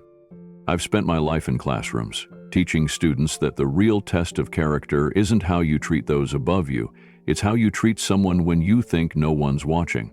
And tonight, whether you meant to or not, most of you failed that test." He turned, gently patted Maya's shoulder, and added with quiet conviction, "But the lesson isn't over. What matters now is what you choose to do next." He walked back to his seat without another word. A stillness settled over the crowd. No music played. No glasses clinked. Even the clatter of silverware had stopped. Then, slowly, like the ripple of dawn breaking across a dark sky, realization took hold. They hadn't just turned away a guest. They had turned away Keanu Reeves, a man who had come in kindness, given in silence, and left without a single word in his defense. And it was only now, in his absence, that they finally began to hear him. The ballroom had never been quieter. Vanessa stood near the center of the stage, her fingers trembling slightly as she held the envelope. The check inside had already made its way around the event staff. Half the kitchen crew had come to peek at it. The signature was clear. The amount was undeniable. The man who had been asked to leave, mocked, laughed at, dismissed, was not only the real Keanu Reeves. He had just made the single largest donation in the event's history. Vanessa took a breath. She glanced at Maya, who gave her the slightest nod from the side of the room, her phone now held at her side, still recording. The weight of the moment pressed down on Vanessa's chest, but she knew what she had to do. She stepped up to the microphone. "May I have your attention, please?" she said softly. At first, the room didn't respond. Conversations continued, glasses clinked, laughter echoed from the direction of Blaine's circle near the bar. But slowly, as her voice grew firmer, the chatter dwindled. "I need to share something with all of you," Vanessa said, "and I ask that you listen carefully, because I believe we all need to hear this." A ripple of unease moved through the crowd. Vanessa held up the check for everyone to see. The large black numbers gleamed under the soft ballroom lights, but it wasn't the number that silenced the guests. It was the signature at the bottom. As the words left her lips, the hush turned absolute. The man you asked to leave tonight was Keanu Reeves. Gasps erupted across the room. Conversation stopped mid-sentence. Some guests instinctively turned to look toward the doors as if he might still be standing there. Cameras that had been aimed at designer gowns and champagne fountains now swiveled toward the stage. "Hell came here with no entourage," Vanessa continued. "No red carpet, no announcement, no need to be recognized. He walked in alone, dressed simply, spoke politely, and offered to help, quietly." She paused, her voice thickening with emotion. "He placed this envelope on our donation table before walking out. A $500,000 donation. No press, no photo ops, just a gift for the children this charity exists to serve." Long silence followed. No applause, only the weight of realization. Vanessa's eyes swept the room. Some faces looked stunned. Others were red with shame. A few still wore confused smiles, trying to process what had just been revealed. And near the back, Blaine Carter stood frozen, his mouth slightly open, his champagne flute slowly lowering. Celeste Monroe, standing beside him, blinked several times, then gave a hollow laugh. "Come on, that's not real, right?" she said, but her voice cracked on the last word. Maya stepped forward, walking toward the front with her phone still recording. "It is," she said clearly. "I saw him. I spoke to him. He asked for nothing. And we all saw how he was treated." Vanessa nodded slowly. "We failed tonight. Not just because we didn't recognize a celebrity, but because we judged a human being by how he looked. And in doing so, we nearly turned away the one person who gave more of his heart, his wallet, and his humility than anyone else in this room." Vanessa's words hung in the air like smoke from a fire that had just been put out. The silence wasn't peaceful. It was heavy, uncomfortable, and full of recognition. She lowered the microphone, stepped back from the podium, and placed the check gently on the donation table beside her. Blaine finally broke the silence, though his voice had lost all of its usual arrogance. This has to be a misunderstanding. Why would he come here like that, without telling anyone?" No one answered. Celeste, still trying to salvage her image, gave a forced laugh again. "Well, maybe he enjoys being dramatic. I mean, he must have known how this would look." But her tone betrayed her discomfort. She shifted on her heels and avoided eye contact. Dr. Harold New moved through the crowd, stepping once more into the light, his expression composed but resolute. He wasn't here for a reaction. He wasn't testing anyone. He was giving. Like he's done for years, quietly, consistently. "I've known since 2012 that an anonymous donor kept our summer program running. Now I know who it was." Murmurs spread. A woman near the dessert table gasped. "The summer program? My daughter went through that. She wouldn't have had anything that year if it weren't for that donor." Another voice from across the room added, "He funded the winter shelter in Echo Park. I remember now. It came from Key CR Foundation. I always wondered who that was." Maya stood still, watching everyone with careful eyes. "He asked me to protect the story," she said quietly. "Not to protect him, but the story, so that we don't forget what really happened tonight. So we don't rewrite it into something cleaner." Vanessa nodded. "Then let's not. Let's be honest. We saw a man walk in who didn't match the room's expectations, and we didn't ask why he was here. We didn't greet him with curiosity or kindness. We looked him up and down and dismissed him." No one clapped. Not yet. The moment was too raw, too real. Some guests slowly put away their phones. Others looked down at the floor, fidgeting with their jewelry or fixing invisible creases in their tailored clothes. Blaine took a half step forward, his voice subdued. I didn't know." "That's the point," Dr. Ing said gently. "You didn't want to." The room felt colder now, not because of the air, but because of the awareness settling into every corner. They had failed a basic test of decency.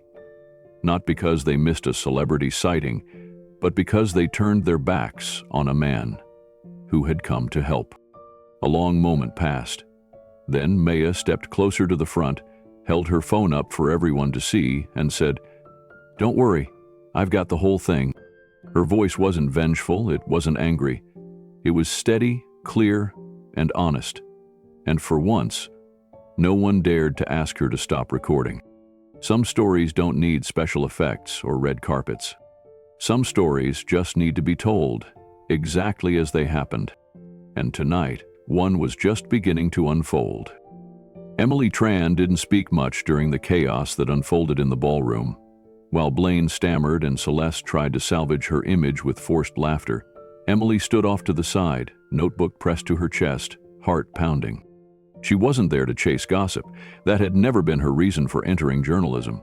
She wasn't looking for flashy headlines or clickbait titles. She was looking for truth. the kind that revealed character, not spectacle. And tonight, she had seen something that stunned her silent. She had seen a man quiet and calm, wrongfully dismissed and humiliated. She had seen a donation that could change hundreds of lives. And she had seen a room full of powerful people suddenly reduced to shadows of themselves when they realized they had mistaken kindness for weakness. Emily walked toward the center of the ballroom, her heels clicking softly against the polished floor. She wasn't sure what she was about to do, but she knew she couldn't leave without trying. Vanessa stood near the stage, still holding the check. Her eyes were glassy, but her hands were steady. Maya stood beside her now, arms crossed protectively across her chest, as if she were guarding the very soul of the story. Emily approached slowly, respectfully. "Vanessa," she said gently, "may I speak with you?" Vanessa turned, blinking out of her haze. "Emily, right? You're one of the press guests." "I am," Emily replied. "But I'm not here for a headline. I'm not even planning to publish, unless it's something he wants." Vanessa narrowed her eyes. "Mr. Reeves." The name came out of Emily's mouth with care, as if saying it too casually would betray the gravity of what he'd done. She glanced at the envelope, still tucked in Vanessa's hand. "I saw how he walked in, I saw how they treated him, and I saw what he left behind. That story deserves to be told, but only if he says yes." Vanessa looked at her for a long moment, then turned to Maya. "What do you think?" she asked the young volunteer. Maya didn't hesitate. "He asked me to protect the story behind the envelope, but he never said to hide it, he said to protect it. There's a difference." Vanessa nodded slowly, then turned back to Emily. "You want to tell it honestly?" "Yes," Emily said. "No headlines, no spin, just truth, just him." Vanessa sighed, the breath shaky in her chest. "Then you'll have to ask him yourself. If he says no, I expect you to walk away." "I will," Emily promised. She was already slipping her phone into her purse, already signaling to herself that this wasn't about capturing a scoop. This was about asking permission. Vanessa handed her a small card. "Maya knows where he's parked. He probably hasn't left yet." Emily gave a grateful nod and turned to follow Maya toward the exit. The ballroom was still humming with guilt and whispers, but the deeper story, the real one, was waiting just beyond the glass doors. And if Keanu Reeves said yes, the world would finally hear what it meant to give without needing to be seen. Outside, the air had cooled. The valet station had quieted, most of the high-preference guests having retreated inside to nurse their embarrassment. But Keanu was still there. He stood near the far end of the lot, leaning against a modest black motorcycle, arms folded, eyes toward the skyline.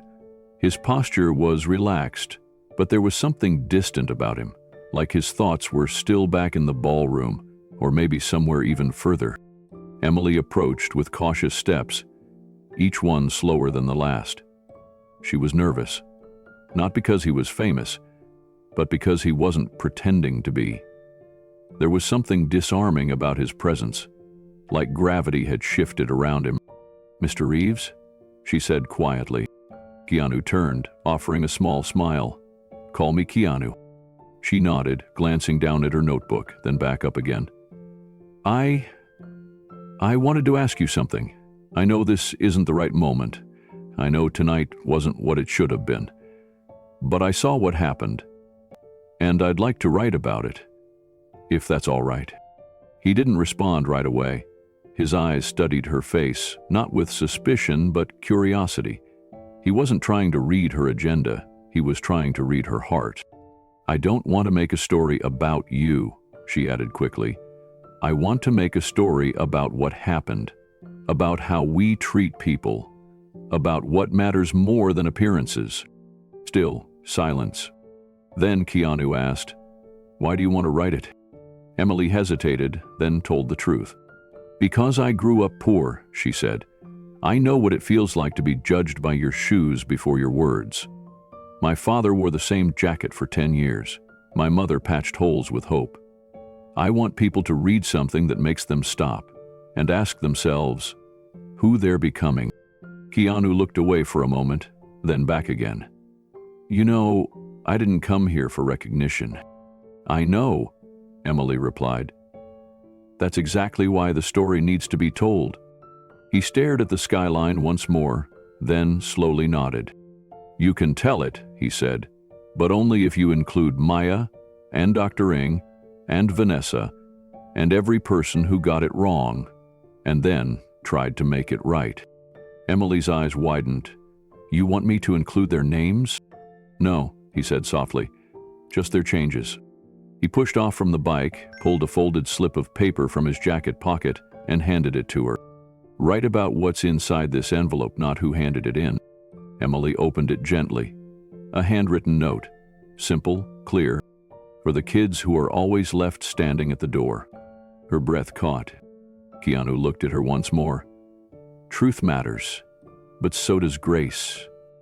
Then he put on his helmet, swung a leg over his bike, and, with a gentle rumble of the engine, rode off into the Los Angeles night, leaving behind a story far bigger than himself. Emily stood alone in the parking lot, holding the note like it was a flame that couldn't go out.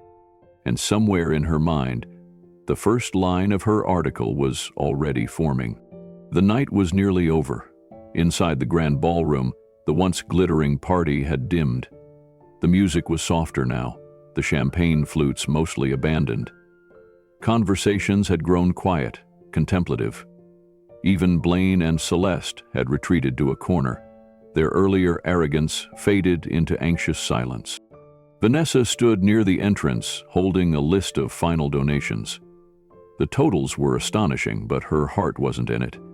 She kept replaying everything over and over, how she hesitated, how she let pressure override her instinct, how she asked him to leave. And now, the check, the name, the truth. Just then, the double doors opened again. No announcement, no music cue. Keanu Reeves walked back in. He looked exactly the same. Same worn jeans, same leather jacket. His hair was tousled by the wind outside, and he had no security team, no assistant, no camera crew. Just himself.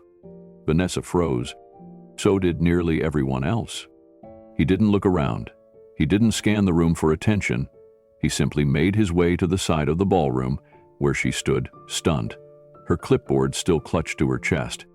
I just wanted to ask, Keanu said gently, his voice carrying no resentment. Did the event go well? Vanessa's eyes filled instantly. I don't know what to say, she whispered. I'm so sorry. I should have... Keanu shook his head lightly. You don't need to explain. But I do, she said, stepping closer, her voice cracking. We treated you like you didn't belong. I let them pressure me. I didn't even ask your name. You were kind and quiet, and I failed you. I let this place turn into a mirror of everything we say we're not.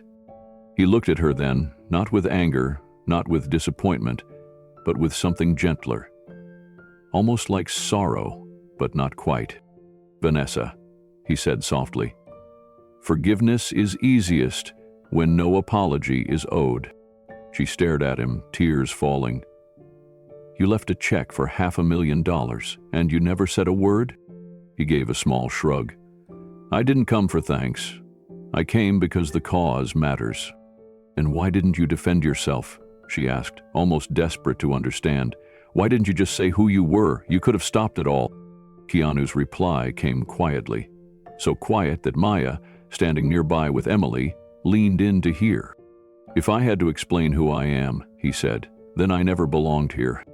Emily's hand trembled slightly as she pressed record on her voice memo app.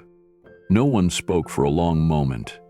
The weight of those words settled in like a hush from something sacred. Keanu looked down at the envelope Vanessa still held. The money, he added, isn't from me.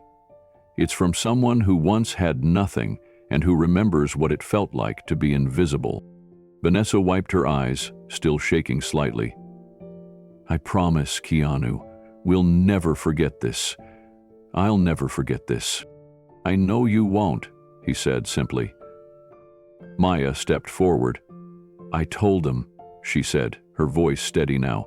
I told them it was you. I knew. Keanu smiled gently at her.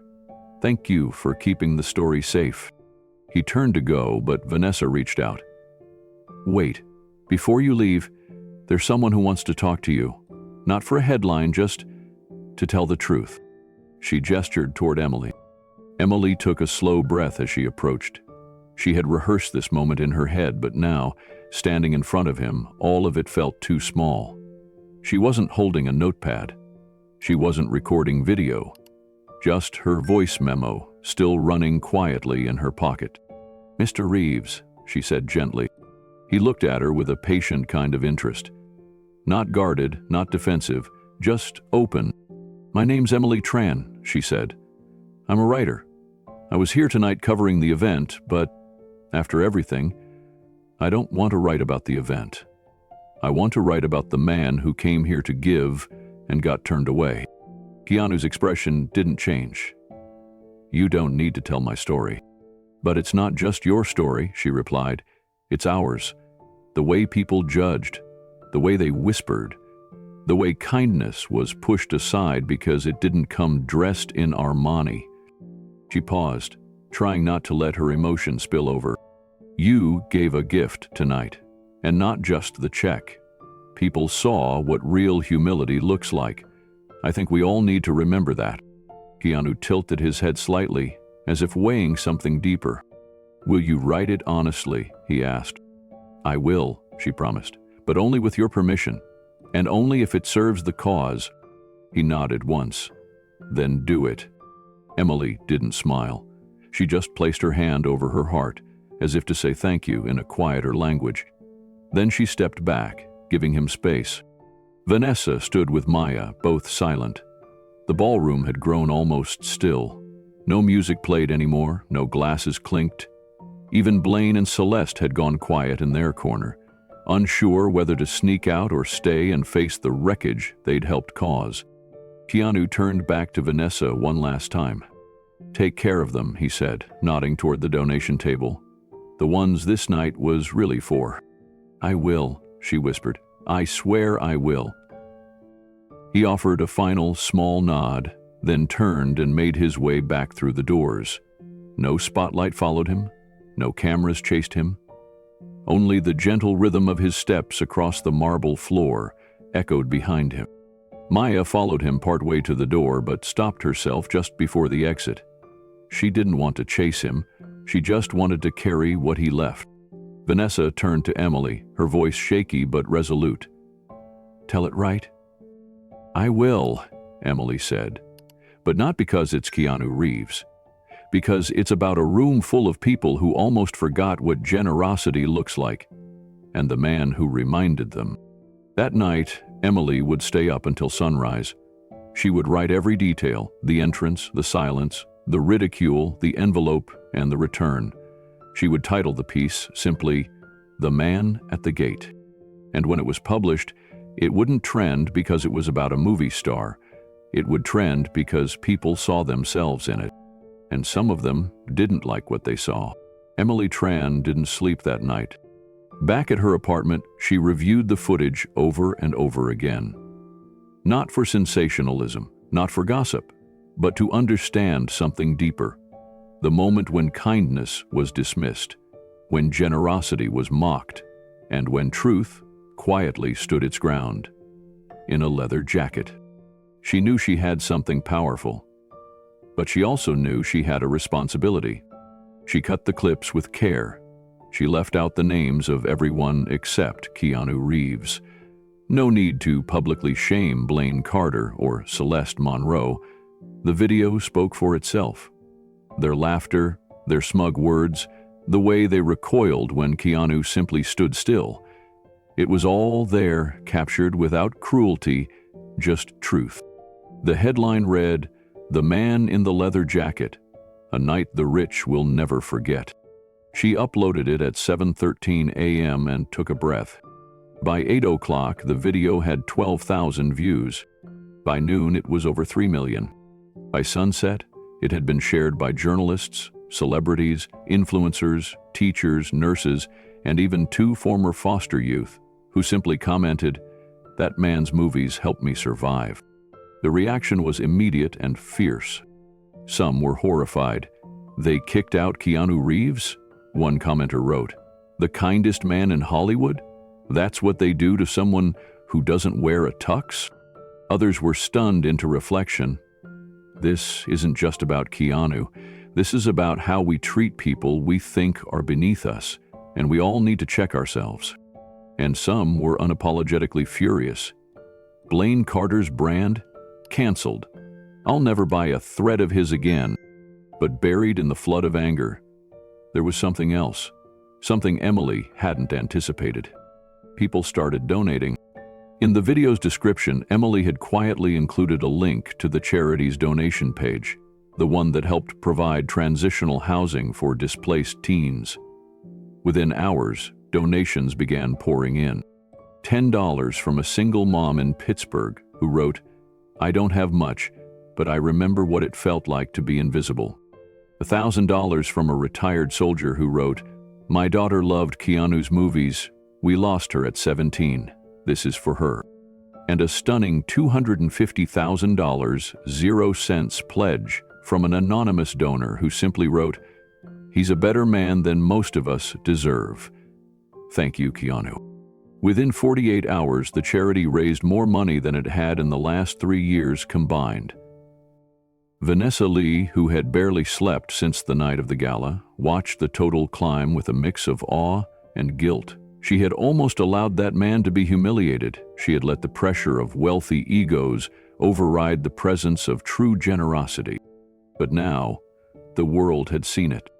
And they weren't just reacting, they were responding.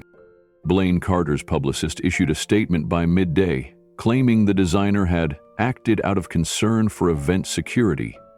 But it rang hollow, especially after Maya posted a quiet follow-up clip showing Blaine's smirk as Keanu walked out the door. Celeste Monroe stayed silent, but her agent canceled 3 interviews and deleted a dozen brand endorsements within hours of the video going live. But Emily didn't publish this story for drama. She did it because of one moment she couldn't forget. Keanu's voice, soft and simple, as he stood near the doorway and said, "If I had to explain who I am, then I never belonged here." And millions of people around the world heard that sentence and felt something shift. Not just about Keanu, but about themselves. The next day, the charity's small team huddled in their office, fielding emails from around the world. People wanted to help. They weren't just sending money, they were offering jobs, shelter, mentorship. A retired couple in Oregon volunteered to open their guest house to 2 teens aging out of foster care. A private chef in Manhattan offered cooking classes to any youth in their program. A high school in New Zealand reached out to say they'd held a fundraiser after showing the video in class. The ripple had become a wave. And Keanu Reeves? Nowhere in sight. He hadn't made a statement. He hadn't posted a single word on social media. He didn't appear on talk shows or morning news. He just disappeared. And in doing so, he made the story even more powerful. Because this wasn't about being seen. It was about seeing others. Maya, the young volunteer who had followed him outside, began receiving messages from strangers thanking her for standing with him. She responded to each one personally. She reminded them, gently, that he'd asked for no credit, only that the story behind the envelope be protected. That story now belonged to the world. At a press conference, Vanessa was pressured to hold, not to save face, but because the public demanded transparency. She stood behind a podium and spoke with raw honesty. "I almost failed the test that night," she began. "I let wealth and pressure blur my sense of what this evening was supposed to be, and while I cannot undo that moment, I can tell you this. A man walked into our event with no flash, no camera, and gave a gift far greater than money. He gave us a mirror, and what we saw wasn't pretty." She paused. And we're going to do better. One reporter asked if Keanu would be coming back. Vanessa smiled softly. Story. Hal already did. Quietly, just to ask how the event went. No cameras, no speech. He even said he forgave me. But when I asked why he didn't defend himself, he said, something I'll never forget. She took a breath and repeated his words for everyone to hear. If I had to explain who I am, then I never belonged here. There was silence in the room. No follow-up question. Just silence. Because that sentence said everything. Later that night, Emily received a message on her work email. It was short. Thank you for telling the story right. That was it. No signature, no flair, just enough. She stared at the screen for a long time, then closed her laptop and stepped outside. The air was cool, still. She stood quietly and looked up at the stars. Somewhere, she thought, there's a man walking alone in the city. Maybe on a motorcycle.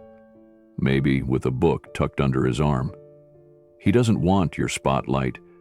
He wants the light to fall where it matters. On the kids who never get invited in. On the people who are judged before they're seen. On the quiet ones who give everything and ask for nothing. That night, the man in the leather jacket wasn't just a story. It became a movement. A reminder that kindness doesn't come with glitter. It comes quietly. And when it walks into the room, we'd better be ready to recognize it. The marquee outside the downtown Los Angeles ballroom flickered with soft light. It was the same venue, the same event, but nothing else was quite the same. 1 year had passed since the night that changed everything. The night Keanu Reeves walked in quietly and was asked to leave, simply for being himself. This year, the invitation read something different. Attire, casual, respectful, real. Gone were the photo shoots and designer labels. No paparazzi flanked the velvet ropes. Instead, volunteers handed out name tags, handwritten in black marker.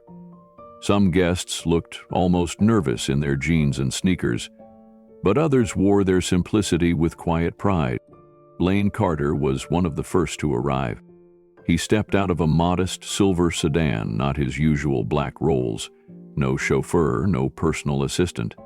Just Blaine, wearing faded Levi's, a plain polo shirt, and a look in his eyes that wasn't there a year ago. He paused before entering, taking a deep breath, as if the weight of last year still lived on his shoulders. Inside his pocket was a letter. He hadn't decided whether to share it yet, but he had written every word himself. He walked in slowly, scanning the room not for status symbols or powerful allies, but for people.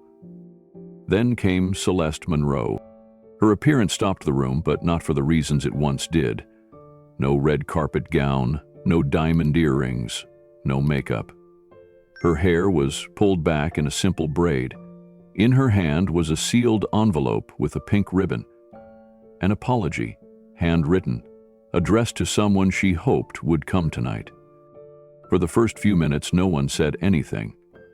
The chatter that usually filled the ballroom was replaced by cautious smiles, long silences, and shy hellos. There was no stage, no spotlight, just a circle of chairs arranged in the center. On each seat sat a card. Tonight is not about us. Tonight is about who we choose to be. Vanessa Lee walked to the center. She wore jeans and an old white blouse, the same one she wore the night she first spoke to Keanu. Her voice trembled a bit, but it held the quiet strength of someone who had learned the hard way. She welcomed everyone back, not with a speech, but with a moment of silence. And then, just as she finished, a door near the rear of the ballroom opened. He entered the room exactly as he had 1 year ago. No cameras, no announcement, no entourage. Keanu Reeves, dressed in the same leather jacket, the same jeans, the same soft smile. No one said a word, not at first. Then, from the far side of the room, a young girl stood up. She looked no older than 12, dressed in a denim jacket covered in handwritten quotes from her favorite films. In her hand was a well-worn notebook. She crossed the floor quietly, stopping just in front of him. "Are you the man from the video?" she asked. Keanu tilted his head, slightly amused. "What video?" She held up the notebook. "The one where you didn't get mad? When everyone else forgot to be kind." Keanu looked down at the little girl and smiled. "What's your name?" he asked gently. "Anna," she said. "I wrote you something." She opened her notebook to a page near the middle, creased and stained with the edge of her thumb. In careful block letters, she had written, "To the man who didn't need a suit to be a hero." Keanu's eyes softened. He knelt down to her level and took the notebook carefully, as though it were something fragile. He read the line again silently, then pulled a pen from the pocket of his jacket. "To Anna," he wrote beneath her message, "may your kindness never depend on someone's clothes." He signed it quietly, not just with his name, but with the words, "A friend." The room watched in stillness. No one moved, not Blaine, not Celeste, not even Vanessa. This wasn't a publicity moment. It wasn't for the cameras. It was a reminder. Celeste stepped forward next, her envelope clutched tightly in her hand. "I came to give you this," she said, her voice shaking. "It's not much, just the truth, and a thank you." Keanu accepted the envelope with a nod, not opening it. "I'm not proud of who I was," Celeste said, her voice cracking. "But I'm trying to become someone better.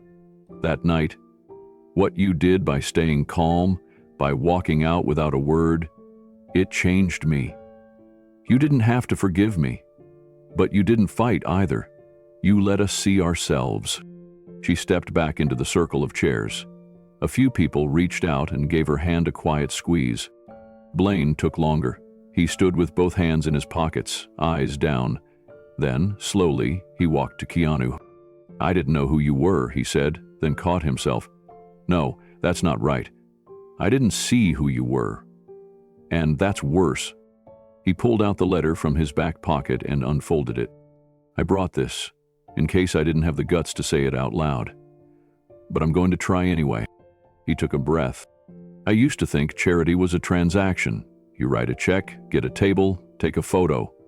But that night you showed me what real giving looks like. Quiet, uncomfortable, honest.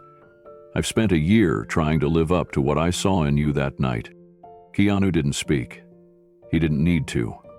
The silence around him held more weight than any speech. Blaine stepped back, blinking away tears he didn't try to hide. Vanessa approached next. "I never got to thank you," she said softly. "Not just for the donation, for staying kind when I didn't know how to be brave. I've replayed that night in my head 100 times. Every moment, every hesitation." Keanu smiled gently. "You were kind when it counted. You protected Maya. You didn't yell. You didn't follow the crowd." "I still failed," she whispered. "No," Keanu replied. "You just learned out loud, and people needed to see that." He looked around the room and then at Anna again. "This," he said quietly, "is why I came back." A warm ripple moved through the guests. This time the applause didn't explode. It grew slowly, like a sunrise, and it wasn't loud. It was respectful. It wasn't just for Keanu. It was for everyone who had changed.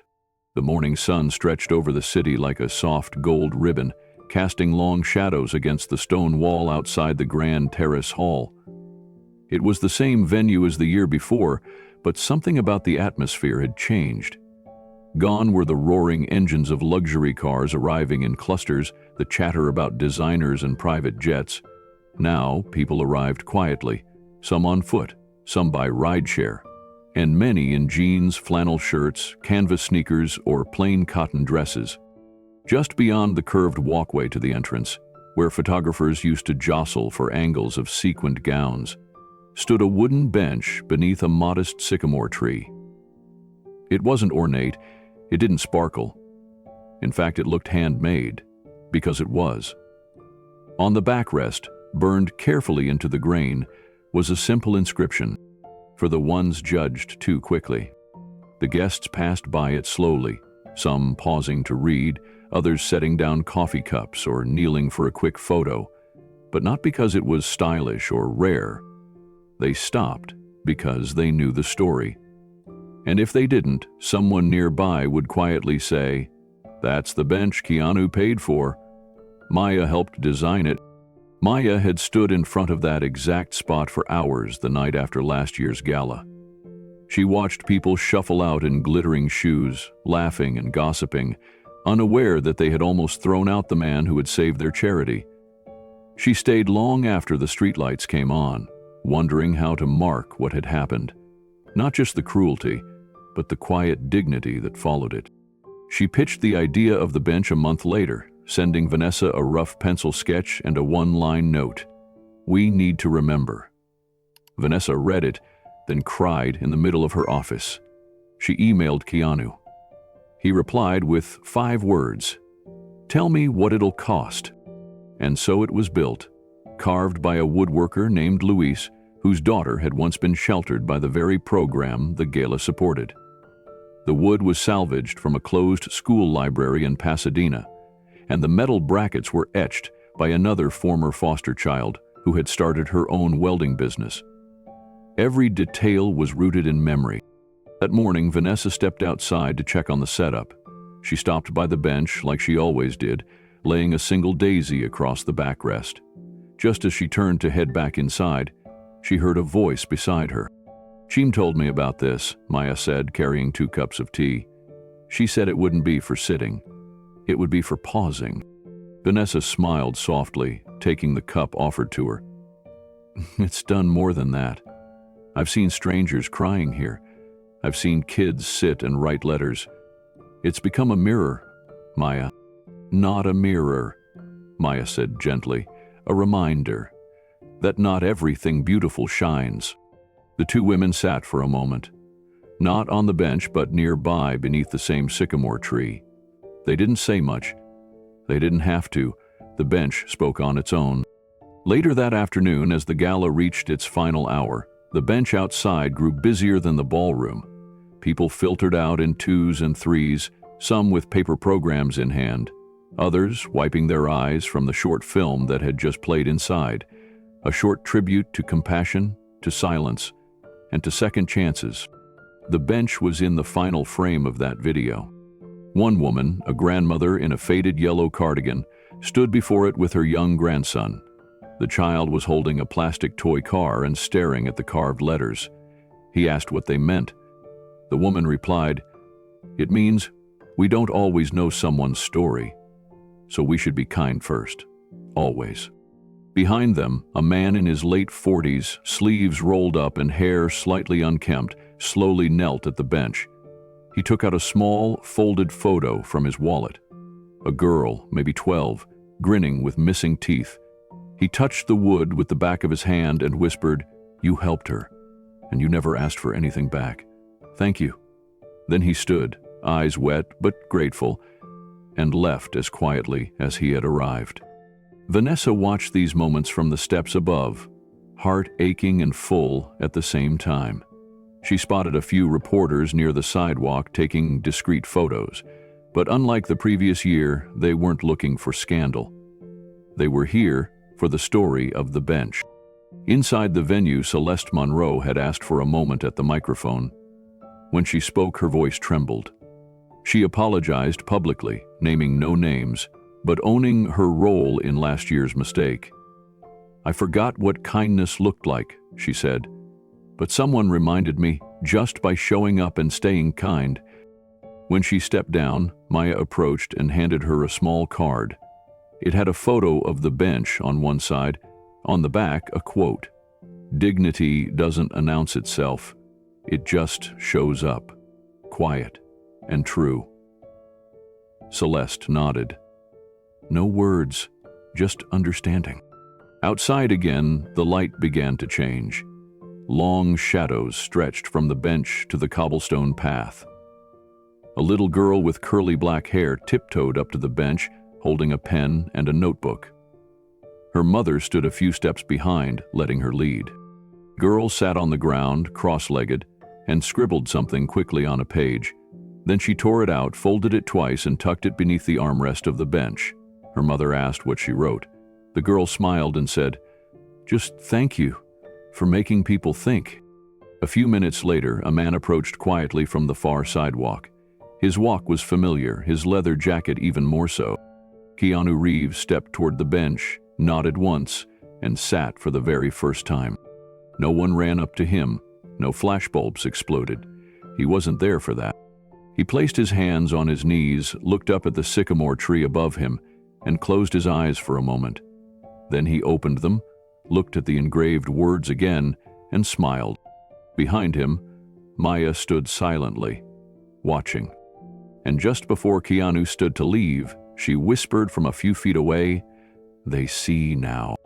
He turned to her, nodded once more, and said, "Good." Then the bench did its job.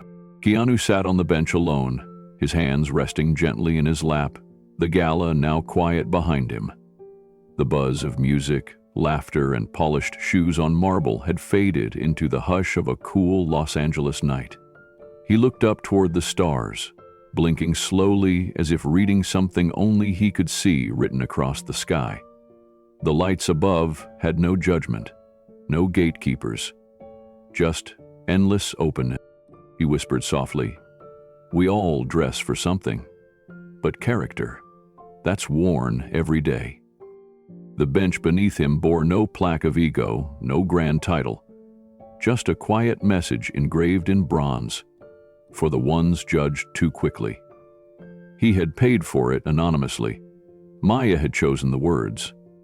Vanessa had made sure it stood just outside the entrance, where guests couldn't ignore it even if they tried. Every person who arrived in glittering heels or cuff-linked silk had to pass it, the same way Keanu had passed them. Some still paused there now. Earlier that evening, a young girl had stopped to read the inscription aloud to her mother. She didn't recognize the man sitting there. She only smiled at him, tugged her mother's hand, and said, "He looks like someone who knows things." He hadn't replied. He'd simply smiled. Behind him, the once raucous gala had become something else entirely. Quiet conversations replaced showmanship. Laughter, once shallow and exclusive, was now softer, more human. People weren't comparing watches or whispering about who wore what. They were asking questions about the charity, about each other, about themselves.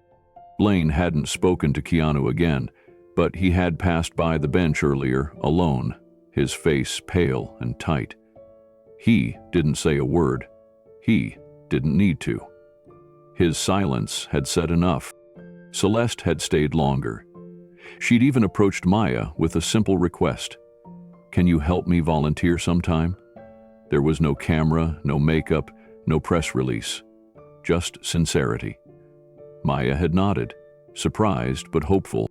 Vanessa had walked past the bench twice already, each time pausing just a moment longer than the last. Now, from the ballroom's dimming lights, she appeared again.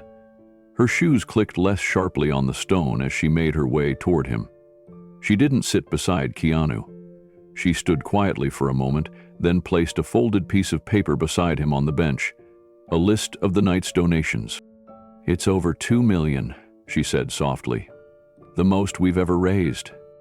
Keanu didn't look at the paper. He just nodded once and whispered, "Good. That's what matters." Vanessa hesitated, then added, "You know, Maya told me something earlier. She said people don't follow what you say. They follow what you do when you think no one's watching." Keanu gave a small smile. "Then let's hope they were watching." Vanessa's voice faltered.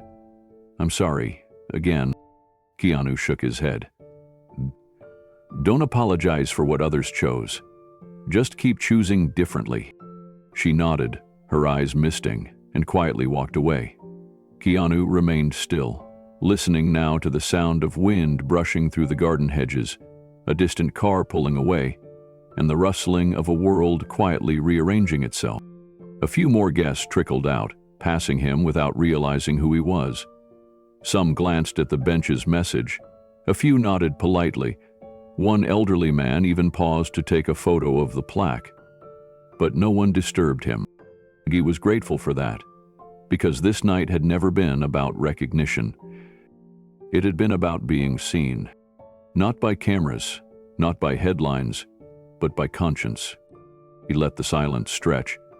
He thought of the boy from years ago who used to sit alone in cafeterias, always the last one picked in class, the one who carried a backpack filled with more stories than friends. That boy would have loved this bench. He would have sat here and known he wasn't the only one who felt out of place in rooms full of people too busy to notice.